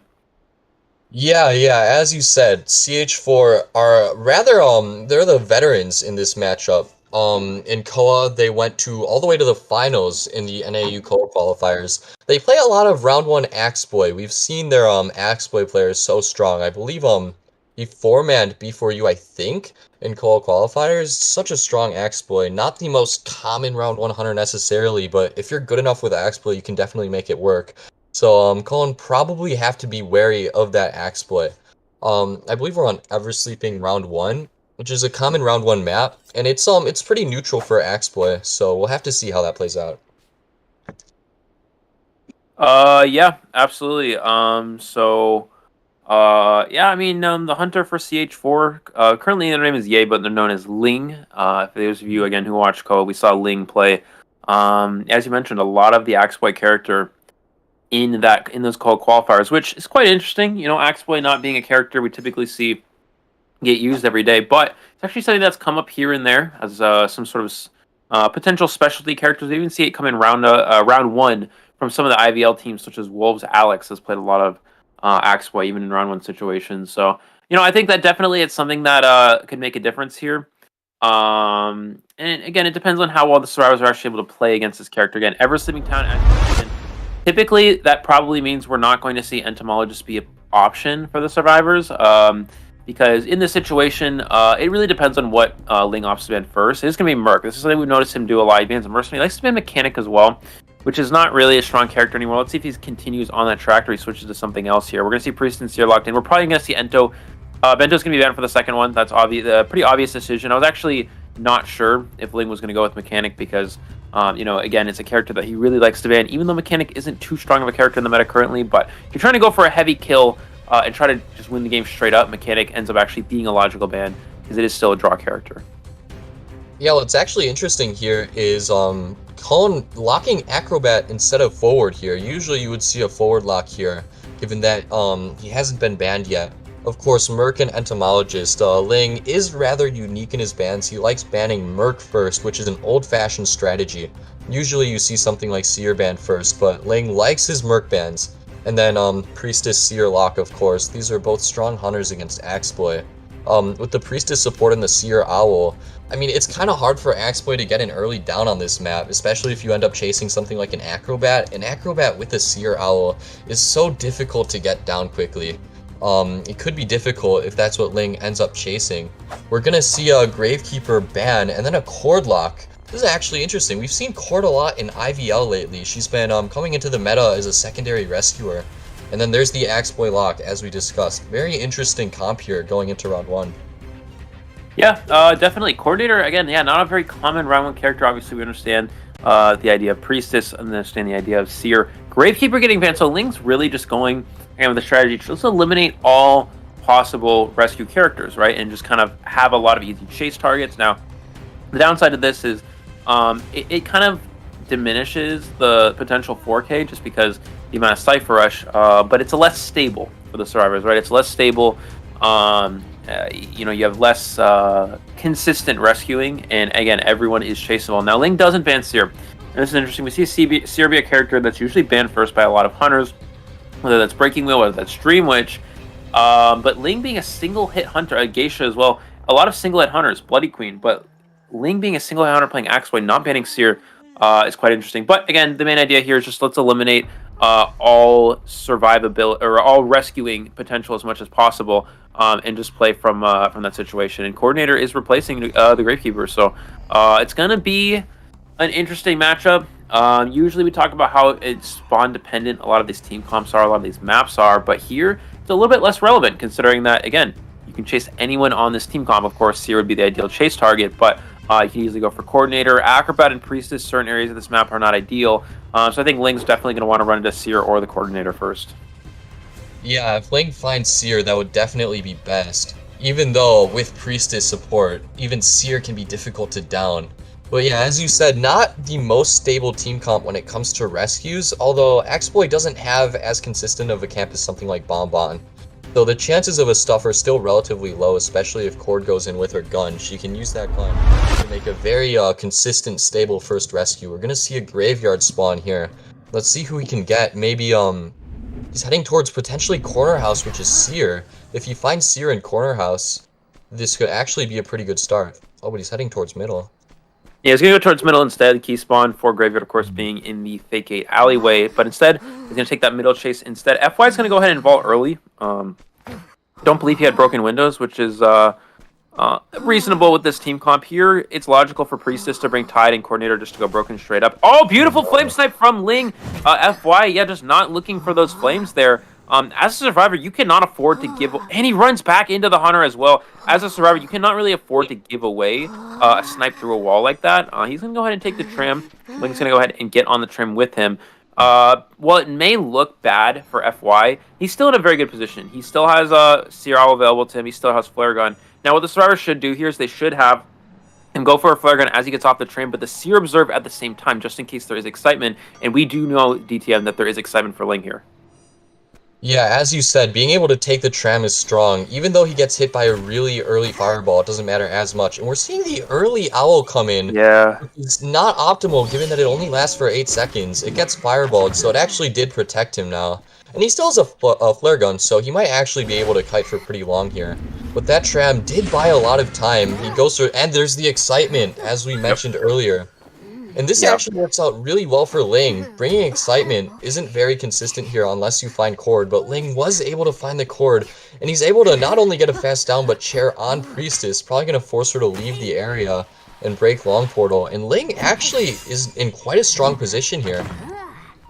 Yeah, just little missteps here from Khan. Again, the play in that situation, it's better for Coordinator to shoot the Hunter as soon as you get off the train. You shoot the Hunter, there's no chance for them to dodge it because they're kind of getting off around the same time. There's no area for the Hunter to quickly move behind. And if excitement does pop up, this here just gives Owl. So you observe and go for a flare gun at the same time. If the flare gun does hit and there's no excitement, then you can just cancel the Owl because Coordinator with flare gun should be able to kite for at least 20 seconds, and then you can easily just observe again. But instead, the survivors weren't able to do that. And now we're seeing even an after-house rescue as well. Typically, Coordinator is a character you like to save before half. They do have increased chair time compared to some other survivors. Probably have, I guess with Tide Turner, maybe no snooze, probably a 369 build.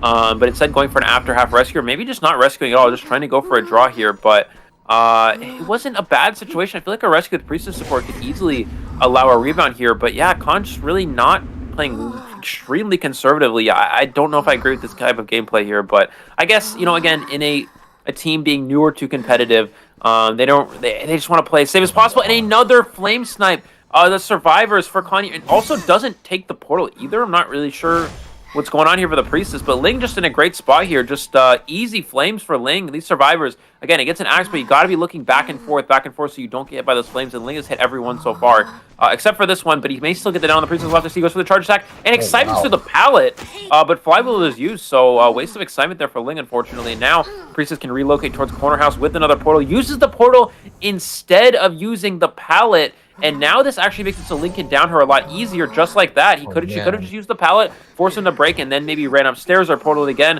But yeah, a few missteps from the Priestess is just giving Ling the huge advantage here. Yeah, that was a big misstep, portaling instead of using the pallet. We also saw Ling go for a pretty crazy and ambitious play with that charge attack excitement through the pallet. Unfortunately, Priestess was able to use her flywheel there to dodge it. That could have actually been kind of disastrous for Priestess if she went for the pallet throw there.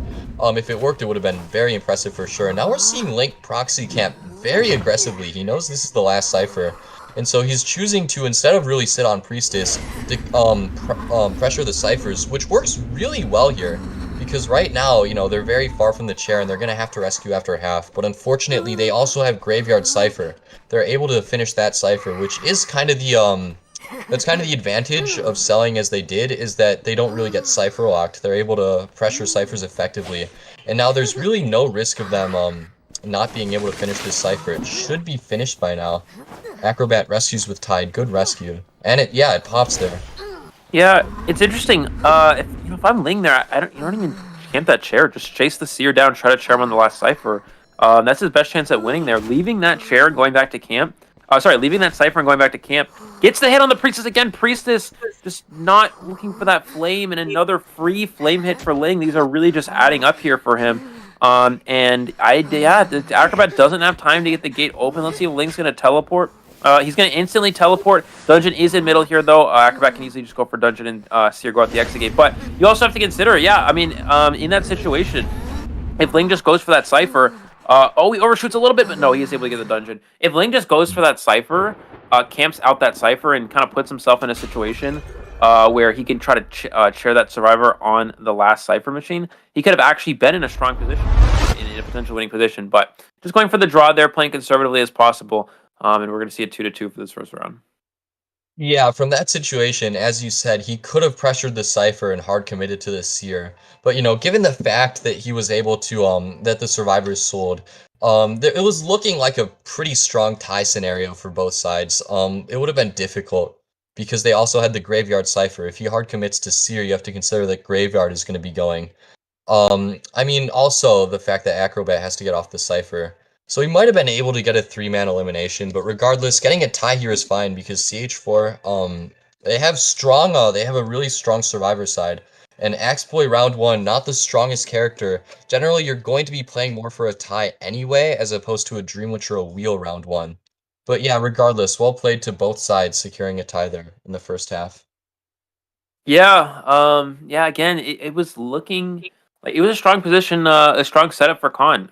They did everything right in the early game up until the, coordinator gave that free flame. Again, you just gotta, you can't, as a survivor, you have to make sure you don't give flame hits to Hunter's wall. They're like behind walls, because if Ling misses that flame hit, the F5 is kiting for a really long time, right? You're in a situation where, you easily just, you dodge the flame, you circle around, you get on the tram, you take it over to Fake Gate. Priestess at Fake. Another thing that actually is interesting is Priestess, I believe, was near Fake Gate and didn't have any portal set up at all for the coordinator once they got off the tram. So, again, that you see why for Khan it's just trying to adapt to this competitive scene has kind of been it's a little bit of struggle, but they're slowly getting there. Again, able to get a draw against Ling is always nice. A very strong Hunter overall, so it's not too bad for them. But yeah, if FY, you just got to make sure you don't give free flame hits. There's like a wall between you and the Hunter. In reality, the best situation is you dodge the flame, force a basic hit, and in that situation in particular, there's a wall between the Hunter and the Survivor. So even if he misses that flame, he's not getting the hit. He has to vault it. Coordinator gets to run around, take trim. By the time they get to Fake Gate, they're full health. Then they can just use the flare gun for free, and you don't even have to use the Seer observation at that point. You can just use the flare gun for free. And then if they excitement, you get a free hit, but then you still have Owl, and you're still only half health. So that would have been a lot stronger position for Khan. But yeah, and then the Priest as well, just a lot of free flame hits. But Ling just giving up the Cipher. He gave up the Cipher to be primed, which is very interesting. You think in that situation, you have the Seer at a really bad area over in that Fake Gate area. Over in that garbage corner area. And you chair them in the last Cipher. That would have been extremely strong for Ling, probably a winning position. But instead, just giving up the Cipher completely, which was very interesting. Instead, went back to chair, allowed kind of a free Cipher pop, a free rescue, and that just kind of gave the tie over there to Khan. So yeah, as you mentioned, 2-2 for this first round. Yeah, now the pressure is on Khan's Hunter, right? They don't really want to go down in points here. The first round is very important, always in a matchup. You want to get that early lead so that you don't have pressure on yourself to make a comeback in terms of points later in later rounds. If you go down in points in the first round, you're not going to have a fun time later on in the matchup. So right now, Khan's Hunter, at the very least, wants to secure a draw here so that they can go through the first round tied. At least then, it's pretty neutral in the future for the matchup, and they don't have to worry about being down in points. So if CH4 survivors can secure a 3-man escape, or even a 4-man escape potentially, then that's going to be a huge advantage. There's a lot of pressure on Collins Hunter to make sure he at least draws. So it's going to be interesting to see what he plays. I believe that one idiot is Collins Hunter, I think. Yeah, I just gotta make sure he's actually on the roster as well. I'm not actually sure. Can we do a double check on that? Okay, okay. Okay, we're good then.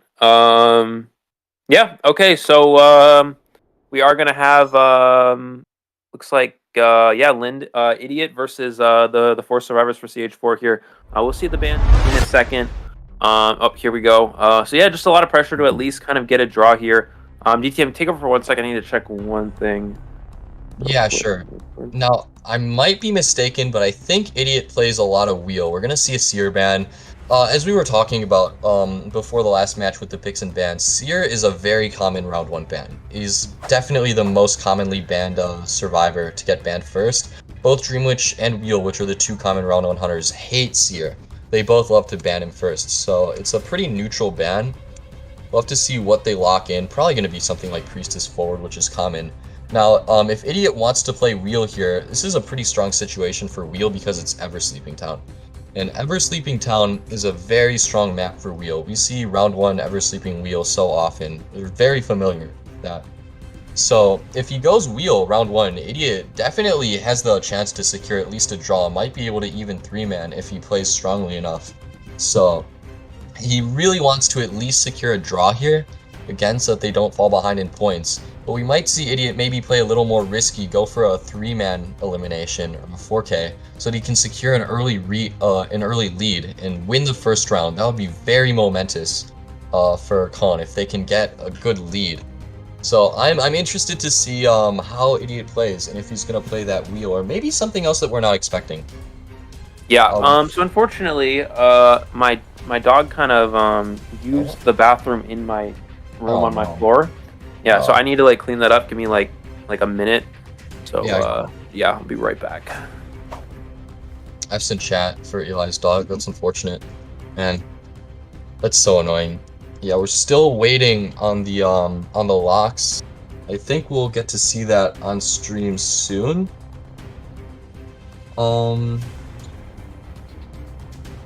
Yeah, okay, yeah, we see Forward locked in.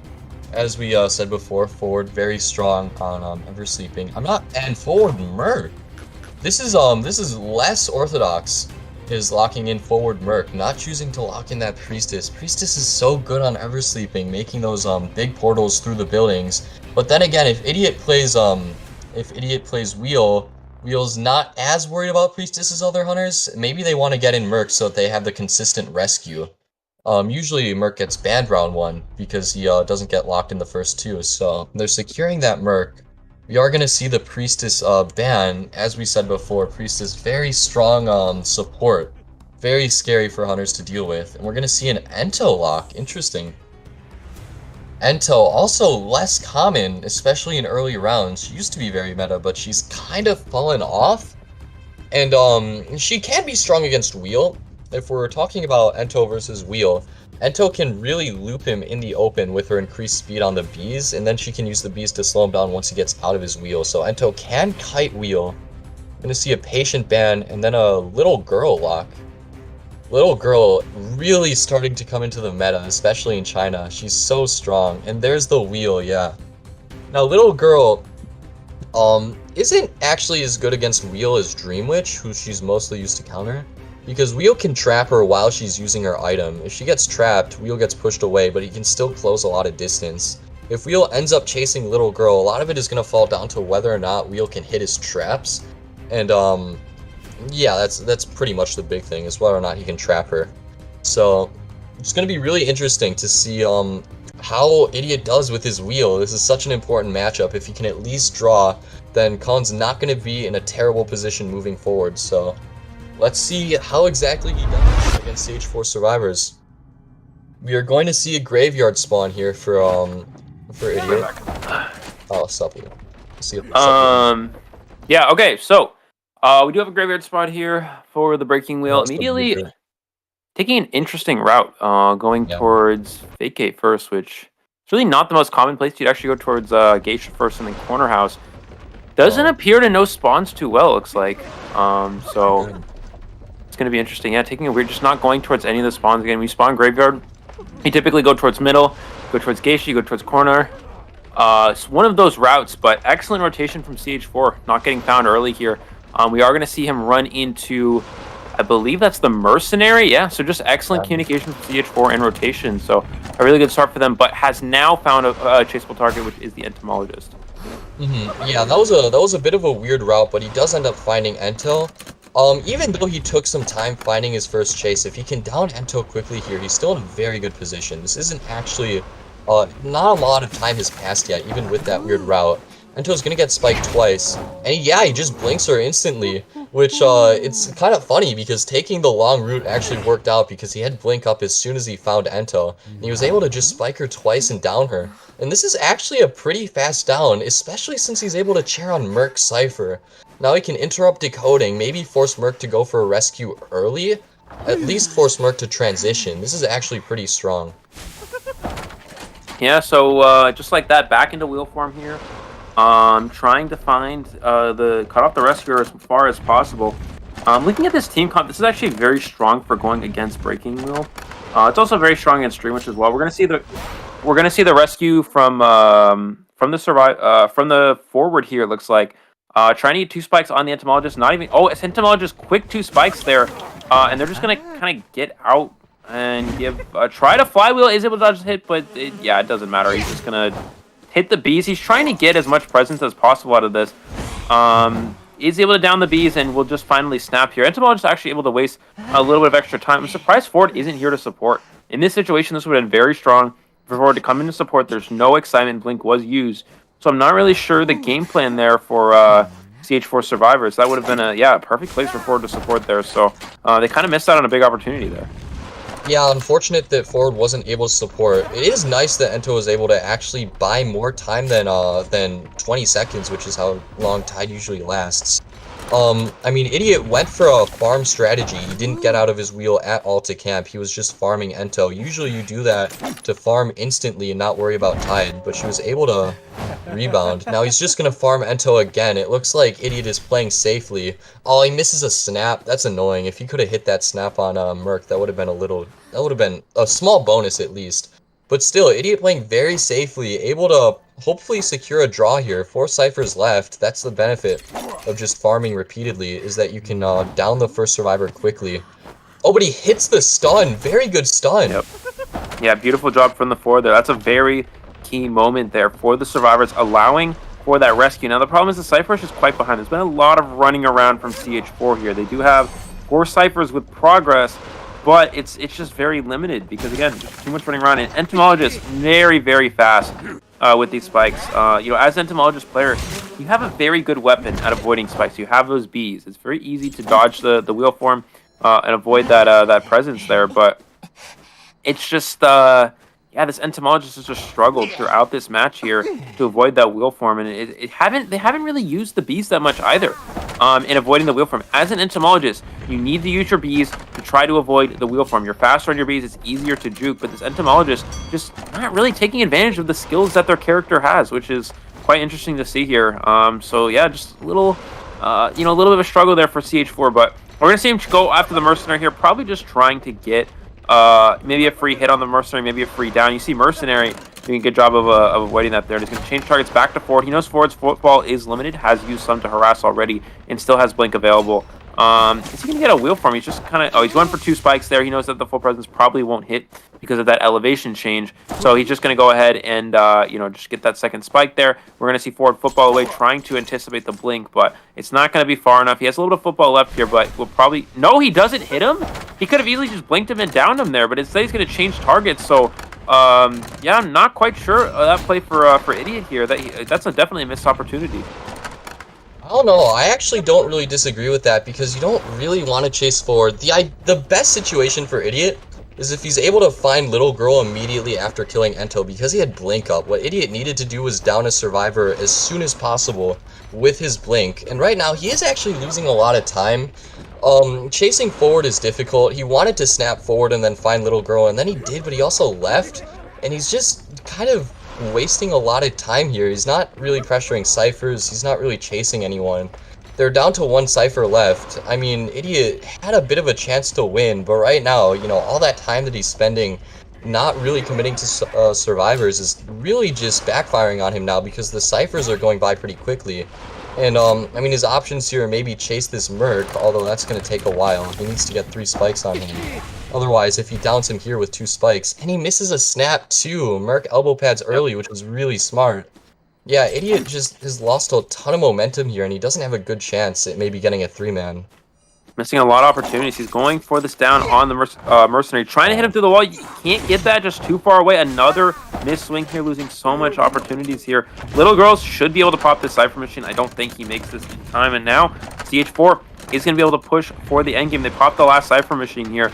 The position looks drawn. He was able, again, he did hold that blink, which is going to help him in this chase here. But in reality, if Mercenary is able to pick up the Little Girl, he can actually absorb it. He's actually going to change to the exit gate instead, which is the location of the Mercenary. Mercenary does not have any elbow pads, and he is going to use the blink to down the Mercenary. So now we're in a situation where he may not even chair Mercenary at all. No, he's actually going to opt to chair him. There's a chair right here, so I guess it's okay. You don't want to run the risk of Mercenary, you know, self-healing and opening that exit gate. Now going for the other one, but forward, staying near middle, he should be able to get a free rescue here. But Linden's he's going to bait leaving and go back here. But he thinks he's in graveyard. He doesn't see him going to the chair. He thinks he's in graveyard, which means they can actually get a rescue off here.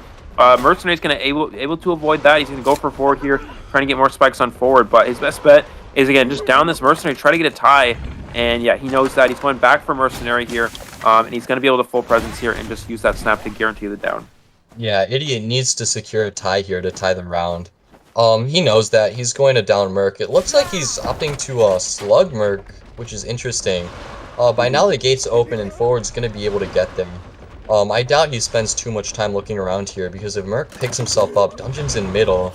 This could actually potentially be risky if Merc is able to pick himself up, because, I mean, even if he gets 2 spikes and snaps him, Merc's still alive. So, it doesn't look like Merc was able to get himself up.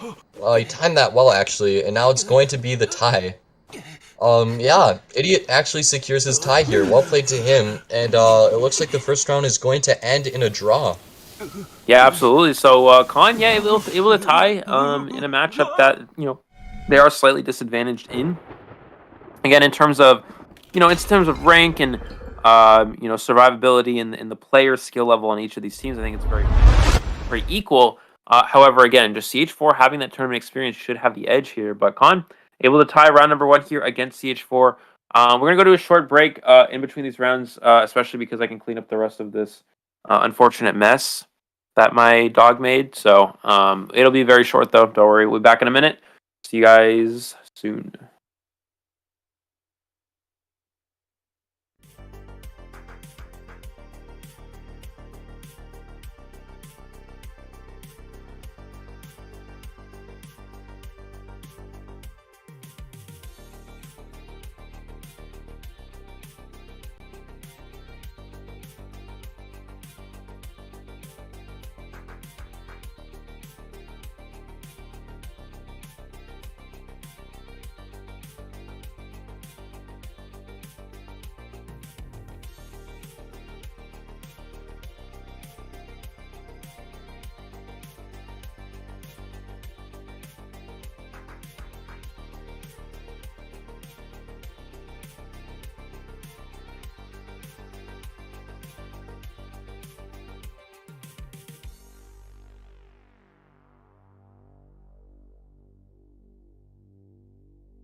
Hello, everybody. Welcome to the second round of our match of Con versus CH4.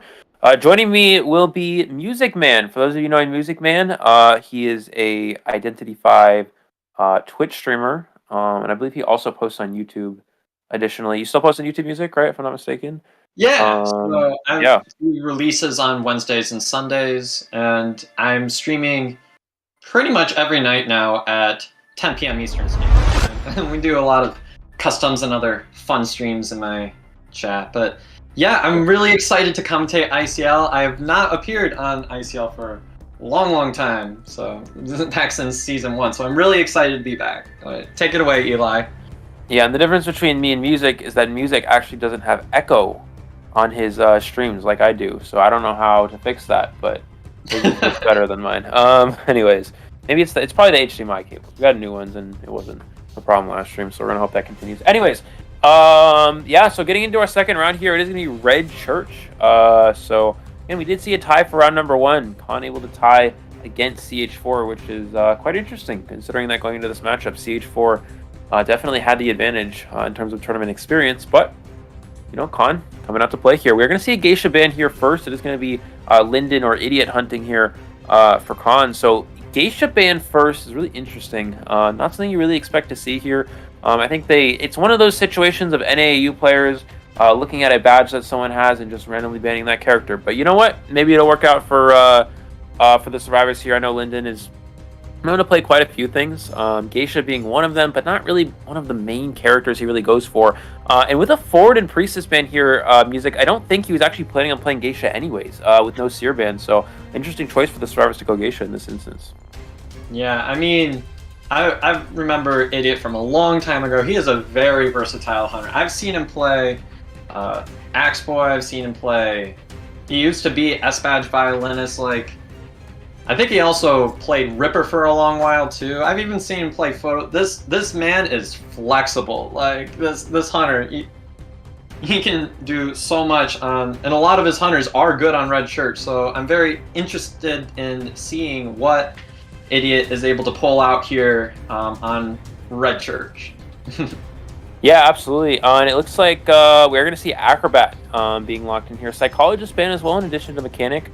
And we'll see what the last survivor option is here for CH4. Again, you know, CH4 going into this matchup, we talked about how they do have tournament experience as an advantage here, so they're going to try to use that to potentially jump ahead here. But again, they are playing against a very strong team ultimately, so we'll have to see we'll have to see what happens ultimately here. Yeah, it looks like they're running out of time for their bans. If not, looks like okay. The last one is, you guys can't see it, but it is Cowboy. So I don't know. That's not a character we see used every day either. What do you think about the Cowboy here, Music? What do you think they're trying to play? I don't know, but whatever Cowboy is, a lot of times if you're picking a Cowboy, you're expecting a hunter that you're going to need to transition against, or at least that's what I kind of think of it. I mean, that's kind of historically how we've seen it. Like, if you're using Cowboy, you're expecting them to play a hunter that might be relatively weaker to transition. Because, I mean, a lot of times you aren't playing Cowboy for that harassment. You're playing him to basically be kind of like a kiter / assist a lot of the time. But yeah. Yeah, but again, it really it begs the same question though. We saw Priestess get banned first, which highly indicates that Linden, or Idiot rather, here is going with a chip hunter, whether that's Sculptor, whether that's Bonbon.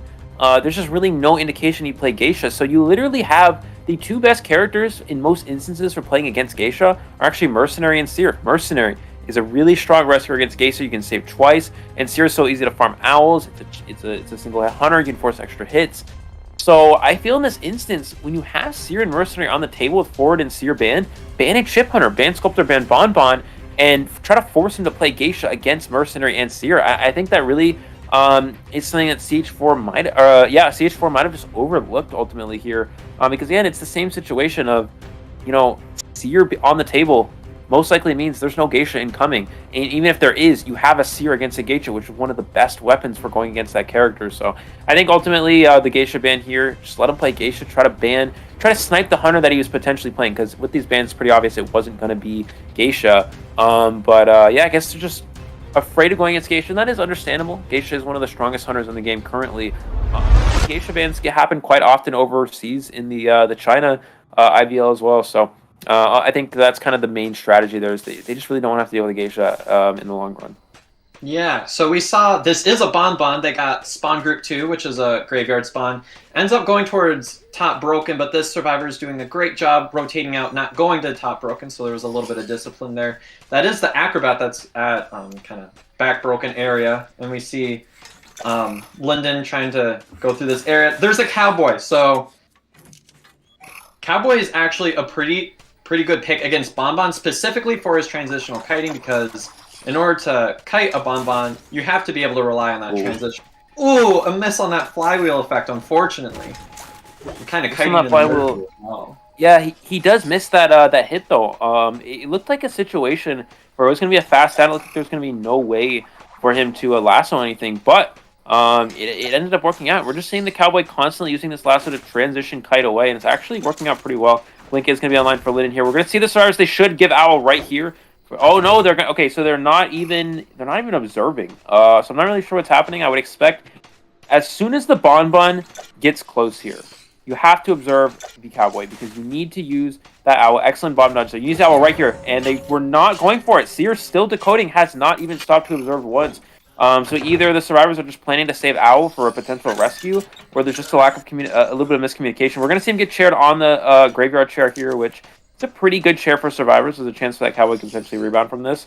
Still has a few pallets left in graveyard. It looks like Mercenary will come in for the rescue here, so I expect them to actually use that Owl here for Mercenary's rescue. Yeah.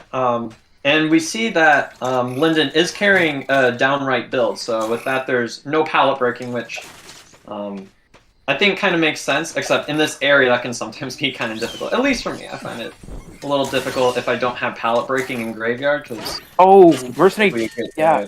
So I was gonna say Mercenary did not. He could have potentially blocked off that area there, tried to force a hit, because if Mercenary takes a hit, look at how much lasso he has. He has enough lasso where he has graveyard to work with. I could easily make it a church window. Cowboy had a lot to work with in that situation. So the reasoning of Mercenary not body blocking a hit there, I don't really understand. And additionally, Cowboy also has flywheel against a Bon. You typically don't use flywheel against Bon because it's chip hunter. Chip hunters, flywheel isn't as strong. Flywheel is typically better. Transition kiting is very important for these chip hunters. So that really would include broken windows. So flywheel here for Cowboy also doesn't make a whole lot of sense. But then again, NAU continues to surprise me with their somewhat interesting strategies. So we're going to see him go ahead and throw a control bomb in middle Cipher here, trying to force that survivor off. And it looks like Acrobat actually starting bottom broken, and Seer has started on that middle open Cipher next to Church. You see, the thing is, even though kind of the Cowboy pick was possibly a miss there, the Cipher Rush is still coming in kind of clutch here. There's 2 Ciphers remaining with 3 survivors up. There's still some tie potential for these survivors. Like, there's definitely not lost hope. There's definitely a lot that these survivors can do to kind of play off of this, especially if they kite off the ciphers that they're wanting to go for, and they just need communication to know kind of, ooh, there's a chip hit there. That's a chip hit. Oh, and another one? Be down. Yeah. Okay. Fast down on the Seer. Yes, Seer actually doubled back into that bomb, so Linden actually missed the bomb, which was kind of interesting. And the Seer ran back into it, so he kind of gave a free hit there, and then he also didn't use the pallet. And again, against Bon, it's something that you talk about. I mean, kiting Bon, we're gonna try to just use pallet, just spam pallets. I mean, just get those pallets down, force him to break it. We know Linden has slow pallet breaking speed. The survivors know it too. We know it's trump card detention. He actually switches to abnormal. He's gonna go ahead and kick that last Cipher machine down to about 30% here, and now you're in a situation where there's no Tide Turner available. Acrobat doesn't have it, Mercenary doesn't have it anymore, and you're forced to save against a full presence Bon with an abnormal Cipher, and Acrobat's forced to start a new one as well. So Linden has potentially put himself in a winning position here, and that really goes to show the downside of Seer dying in that last Cipher. Yeah, and especially look at the Cipher layout, it doesn't really make a whole lot of sense to go for a new Cipher either, because I mean, the last ciphers are, we have one in graveyard, we have one in middle, and lastly we have that one that the seer kind of died on there. So, I mean, really, it's not really simple to push one of these, a new cipher there, which is usually what my recommendation would be in a situation like this. But it depends on how far that cipher is along. And we see that it's about 80 at this point. So that seer's going to go down, and this should secure at least a 3k. Depends on if they're able to push that final cipher. Yeah, they have to pop it right here. If they don't pop it, he can just have normal it again. Linden, what he's going to do, he's going to stand here, and he's going to force the survivors off of the cipher. He's not going to go too far for a hit here. He's just going to push them back until his abnormal's back up. And he downs Mercenary, and Mercenary wasted his last elbow pad in the process, and just like that, Linden should now have a completely winning position here. He's just going to wait for that abnormal. He's going to kick that Cipher Machine back down to maybe 40 or 50%. And then he's going to go ahead and change target. That looks like 50%. And now he might share Mercenary, just go for Acrobat. He knows Acrobat's a character that cannot pick up any items. So there's no way for him to use a syringe or anything. But he does see the Acrobat decoding. He's just going to go straight for the Acrobat here, down this Acrobat. And potential 4K incoming. Keep in mind, Mercenary can still get up here. Does hit that bomb there as well. He's going to get slowed down from this slow bomb, but one more chip will do it here for the Acrobat. Mercenary going to get up. He's going to search the Cipher. Does down the Acrobat in the clutch. Hitting it on the Acrobat, yeah. And just like that, this is completely winning here for Linden. And we're going to see the Merc going for a chest. Lucky guy moment. And we see that it is a perfume. It is a perfume, and at this point, Merc has no self-heal, so this does look like a 4K here for Linden here. Yeah, Perfume's back, isn't able to get the hit, but again, just a matter of time before he gets this down. Acrobat can get back up, Mercenary cannot, however, and at this point, it's really just kind of a drawn-out match here until that Acrobat goes down, and no survivors have self-heal remaining. And we're going to see Acrobat go ahead and try to go back to that Cipher Machine. But, Idiot knows he's not going to allow that to happen. Abnormal almost back in line as well. He sees the trail of the Acrobat here. And at this point, again, just a matter of time before he gets this down. Acrobat able to dodge all those bombs here. But not too much to work with. He's going to use a bomb at this window. Takes a chip hit in the process. And he does not get the last chip there. Excellent dodge from the Acrobat. But does have his control bomb right here. He's going to go for a 360. And he misses the 360. No, he gets it. Okay, and that's a 4-person elimination here. 480 with Bonbon. And, the situation looked to be pretty good. A few little missteps early from the survivors that prevented them from getting a win, but they still had a drawn position. But then, as soon as Seer dies on that last Cipher, not using that pallet at Graveyard, allowing the Bonbon to walk through it, and dying on the last Cipher Machine, if he doesn't die on the last Cipher, it should be a pretty easy drop position for the survivors. But as soon as you die there, that makes it so it's very easy for a Bonbon to actually put themselves into a winning position. Yeah, I think ultimately kind of the nail in the coffin for these survivors really was Seer kind of dying in that last cipher and not getting a rescue before half. Those were kind of the two main things that kind of led to the downfall here. If there was a rescue before half and Seer was able to transition away, there might have been a lot. But of course that would have been relying on a tie. But as we know, Merc already used that tie before, so it was just... You're kind of stuck between a rock and a hard place. You need the survivor to be able to escape in order to push that last cipher, but you can't do that because you're kind of stuck there with no tides. I mean, it's going to be very interesting to see how the other hunter reacts to this, because this puts a lot of pressure on, what is it, CH4's hunter? Because you need a 4K in this situation to tie the rounds. So I'm going to be very interested to see what it looks like for part 2 of this round.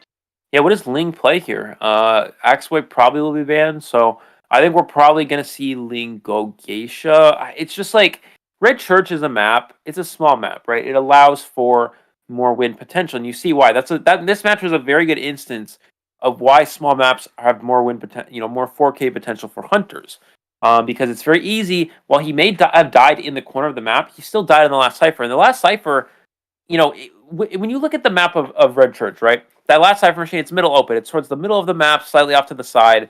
And then the Seer died towards the back of Graveyard, right? So in perspective, he died far away from the Cipher if you kind of think about it. But then in reality, because of how small the map it actually is, you get shared on it anyways. And, if you're on a map like Moonlit River Park, right? And for example, if you wanted to try to, look at the same sort of situation, if you're doing a middle Cipher on Moonlit River Park, right? Maybe on one side of the bridge you're doing, I don't know. Let's just say you're doing the bridge cipher, right? Because that would be a pretty good comparison. You're doing the bridge cipher and you die behind 4-stop. You're not getting chaired on the bridge cipher. You're not getting chaired anywhere near it, right? So it's just kind of the instance of a small map being favorable for hunters in terms of getting high kills, because it's very easy to chair survivors closer to cipher machines because of how close they are ultimately together. So, you really see why Red Church still on the table for Ling to come back here and eliminate all 4 survivors. But with Axway being banned here, I think, best bet. Breaking Wheel, not too strong in this map. Does have a Soul Weaver as an option, but Soul Weaver has very limited win potential. So I think ultimately his best bet is probably either Geisha or Sculptor if he wants to eliminate all 4 survivors. I think if you're going for a 4K, then Sculptor's probably a better bet, but it all comes down to kind of confidence with hunters. The tough thing about Red Church is that while it's also a small map and you can kind of lead to these very limited cipher layouts that are really tough to work around if you kind of lead into that end game with like kind of 3 ciphers that are close together. Being that the ciphers are so close together, it also can help the survivors out. On the flip side, like, because there's less time to transition to other ciphers. Like if you get a bad cipher, it doesn't take as long to run to a new cipher, So it's just kind of one of these situations where if you aren't able to get that first down really quick, a lot of times you can actually kind of get that. What am I trying to say here? You can kind of make the cipher rush go just a little bit faster, which can also put pressure on the hunter as well. Yeah. So again, we'll have to see what the survivors actually give to Ling here. I don't think there's any chance they give Axboy, especially on a smaller map. So I don't know. Yeah, we'll have to see. We should be looking at our bans in a moment here, and based off of these bans here, we'll probably be able to tell what Ling probably wants to potentially go with. I think if he's trying to go with the Geisha route, we'll probably see something like forward seer or seer mercenary. If you're going with the Sculptor route, we've seen a lot of these hunters that aren't single hit hunters just kind of stop banning seer. Ever since that seer nerf, seer's just become kind of a less and less used in a lot of these tournament situations. It's very easy to bait an owl as a Sculptor and maybe even it's less like you're able to chip it off, but it gives you less time to get to a pallet because you only have 8 seconds to work with. Seer used to be very good against Sculptor. When you had 15 seconds on that owl, and you're able to transition for 15 seconds, avoiding statues in the open until you get to a pallet and throw it down, that's very strong. But now you only have 8 seconds to get out of the open and get to a good kiting area, or you're going to give a free hit. So against a Bonbon, also it's not very well. I don't think we're going to see Ling play Bonbon. But yeah, I don't know. If we're going to see Sculptor here, we'll probably see something like Forward or Priestess ban, maybe Mercenary Priestess. If we're going to see a Geisha, I would expect Seer first and some other form of rescue. Actually, Priestess here first ban from Ling. Now, what's the second one? It's again, and it's going to be Mercenary, which means that's less likely he'll be playing Geisha here. Maybe we'll go with the Sculptor, maybe even Bonbon of his own. Yeah, I mean... yeah, I thought I had something to say after that, but you kind of summed it up really good. We saw that Axeboy ban, so obviously there's going to be no Axeboy here, which I think is a really smart move on Red Church. I'm just interested to see what this hunter pulls out, because these are kind of the interesting matches when one side or the other is in like big pressure to put to get a 4 survivor elimination or a 4 survivor escape. Like, you can get some really interesting things going on, because this hunter needs to have an all or nothing mentality at this point, essentially speaking. Yeah, you just don't want to get that far behind. Going into the last round on 7-2, even if you're able to, assuming that Ling maybe ties here, it's just a really bad position to be in. So, yeah, just you gotta just try to create more pressure here as Ling, try to win if possible. And again, it's pretty difficult being behind here when the survivors aren't able to supply escapes. It makes things more challenging. But ultimately here, again, we are going to have to see what Ling's able to do. Acrobat and Seer here locked in, which means that we'll probably see. I don't know what Ling's probably going to ban second here, or rather third. I know he does love to ban Mechanic, and actually Mechanic in this instance is a pretty logical ban, considering that you need to eliminate all 4 survivors. If you're Con here, you might as well just pick Mechanic and just try to go for a draw strategy. Again, We're not going to see something like Dream Witch, so I don't think here from Ling. So again, we're actually going to see Postman, which is understandable in that Postman's a character that we see get banned in IVL. It's a very good Cypherish character, also can be a good kiter. But in NAAU, especially from this con team, I don't think they were going a Postman is a character they were actually going to play here. So we're going to see Patient locked in, and I think now we'll probably see Ling go with something like maybe Forward or maybe Acrobat. Or Forward or Mechanic as the last ban. But again, we also haven't really seen Forward get utilized as much from Con either. So I'm not entirely sure what he's considering. Yeah. I think the Patient pick is a really solid pick for this map because ultimately with Red Church, you need to be able to do a whole lot of transitioning because I feel like the map itself kind of has a lot of like kind of tight kiting opportunities for you. And it's all about once you've used an area, you need something to kind of help you transition. So I think that makes a lot of sense to have a kiter like that. I mean, we saw last round we had like the Acrobat. The Acrobat's a very strong pick. We see that's already been locked in there. So they've had Seer, Acro, and Patient so far, correct? Yes. Yeah. So they're going for a really strong kiting / assist team comp right now. And it looks like Magician maybe was going to be the last one there, but it looks like the Survivor or pick a Survivor ban or a Survivor. It looks like okay, it's fine. Just Magician, whatever. It's fine. We're gonna say we're gonna see. Yeah, we're gonna see Magician there. But it looks like. Sorry, I'll make sure I'm reading the chat next time. It looks like we're gonna be seeing. Magician as the last ban here. Waiting on the final selection here. From the survivors again. Probably we're gonna see Mechanic or Forward make the most sense here. But yeah, again, not really sure what we're expecting to see from him here. And we're just slowly waiting to see what the last one will be. It looks like Coordinator again, which we actually saw Coordinator used in the first round. Against an Exploit, it's not bad, but here it's not as strong. Coordinator, it's not very good against Geisha because if you get hit, if you're able to hit that flare gun, it's very easy to catch up. Sculptor, it actually is, maybe Bonbon? No, okay. It's a Dream Witch, let's go! Oh, it's actually going to be Dream Witch, yeah. And this is, so we're going to see Dream Witch here from Ling. So Coordinator pick here, again, doesn't really work. Coordinator not good at all against Dream Witch. It's not very good against Sculptor. It's okay against Sculptor if used properly, but you can block the fire up the statue. It's not very good against Geisha. So Coordinator here for Con doesn't make sense, again. But NAU continues to surprise me every single day. So we'll see how it works out for them. Dream Witch is really tough to play on this map. As a Dream Witch main myself, this map is the bane of my existence. But it'll be interesting to see whether we get a Patroller or a Blink pick, because that's usually kind of the thing that distinguishes a lot of Dream Witch mains. The gameplay itself is a lot of times the same. It's just a matter of what you pick for your kind of starting trait. But this map is also really difficult for Dream Witch, especially after you hit that max presence. It can be really difficult to get your leeches out of radius so that they can auto march back to their hosts. But yeah, I'm really excited to see some Dream Witch gameplay. Nice to see her get utilized in ICL here. And it's a very interesting comp to go against as well. Being that there's a Seer, I would probably expect a Patroller pick. That wouldn't be surprising. A lot of times when there's a Seer, and that's not the first thing banned, it's going to be a Patroller, so... Yeah, and Ling did give up Seer here, which is, it's difficult for a Dream Witch player to have to go against. But we'll see how it works out here. Ultimately, we're going to see the top of Graveyard spawn here for Ling. Actually, they could have actually just played Gravekeeper, but they went Coordinator instead, which is interesting. Again, I think trying to counter Bonbon, but now, you just play into Dream Witch, you play into stuff like Geisha, so it doesn't really make sense. But anyways, we'll see how this works out for them. We're going to see them go towards back 8. Music, something you wanted to add? Dream Witch is carrying Claustrophobia.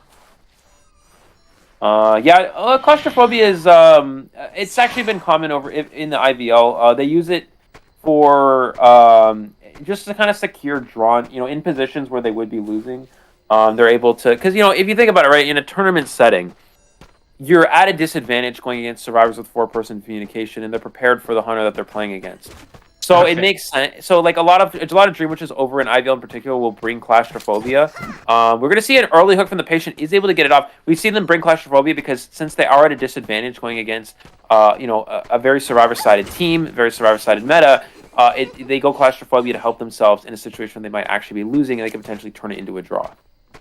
Okay, I just saw that and I thought it was an interesting pick. We see that there's Hunt, and that's pretty standard. You usually good Owl. You either see the Wanted Order or you see the Hunt build. It's a personal preference really whether you go one or the other.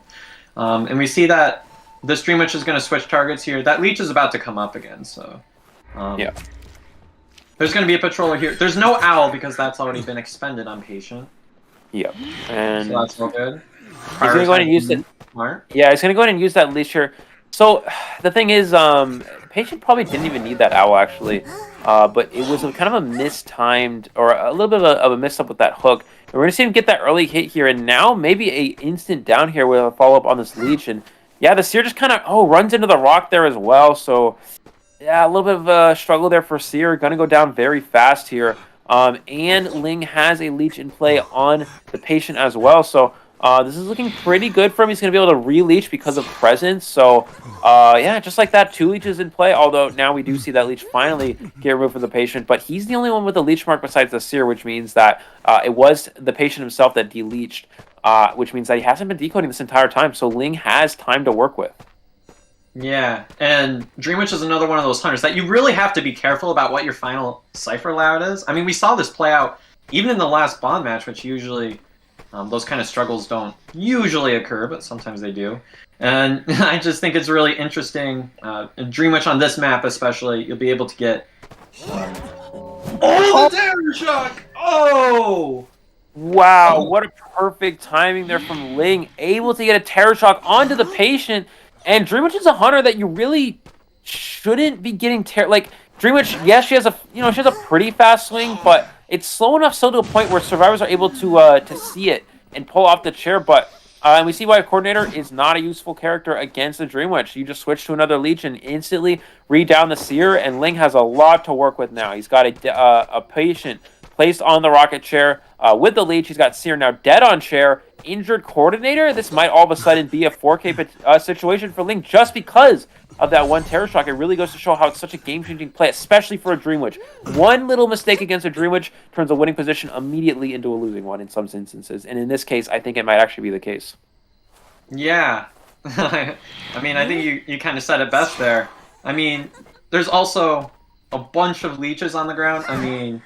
And the first rescue didn't even have Tide, so you couldn't even pressure really that way, because that leech was...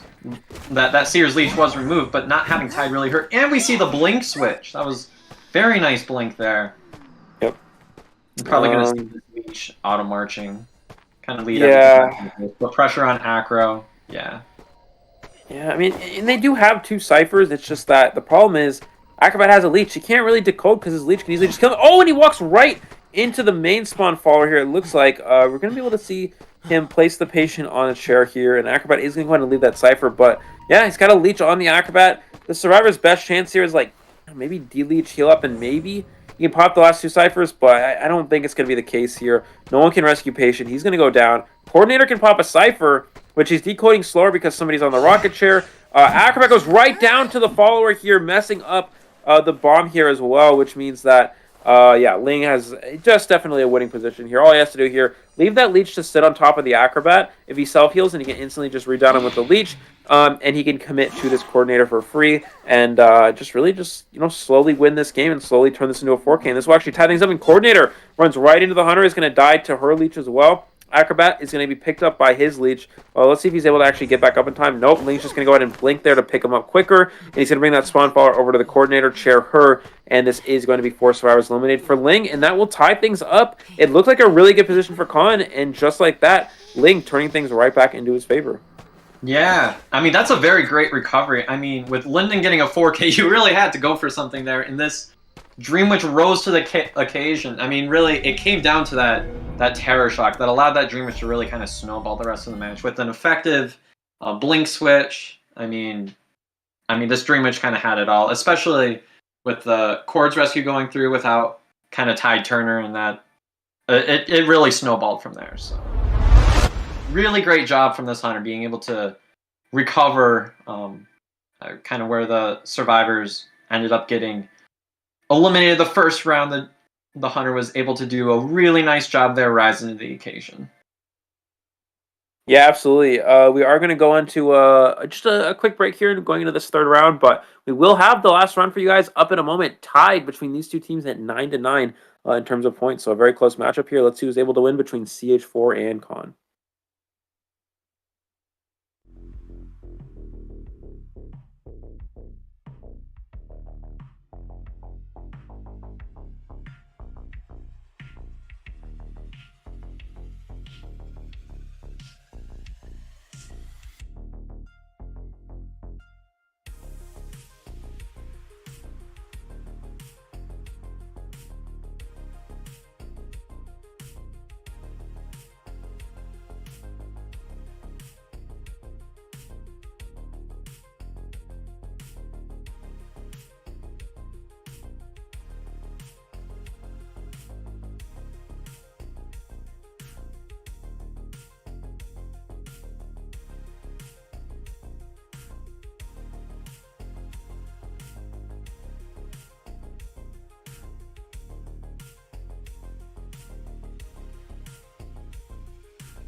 All right, so we are back, guys. Apologies for the delay. So unfortunately, yeah, just some issues came up, and unfortunately, Con took way too long with choosing the map and getting things ready. And they also apparently some of the players aren't available, and just another instance of NAU things. So what else is new? But anyways, unfortunately, we're gonna go ahead and end it right there. CH4 will be getting an automatic win for the last round, which it's unfortunate it had to end up this way. Would have liked to see this match play out. It was very close and went back and forth so far. But yeah, ultimately, CH4 will get the win for this because of this delay. So, yeah, thank you guys for watching. Again, sorry about this about this long delay, but we will have the next matches for you guys tomorrow, and then after tomorrow, next weekend we'll have our 2-week break for IVT. So make sure you guys check that out. That'll be the NA. EU official summer tournament, and then we will continue with ICL after that. So thank you guys so much for watching. We really appreciate it, and we'll see you all back here tomorrow for day number 4 of season 3 of ICL.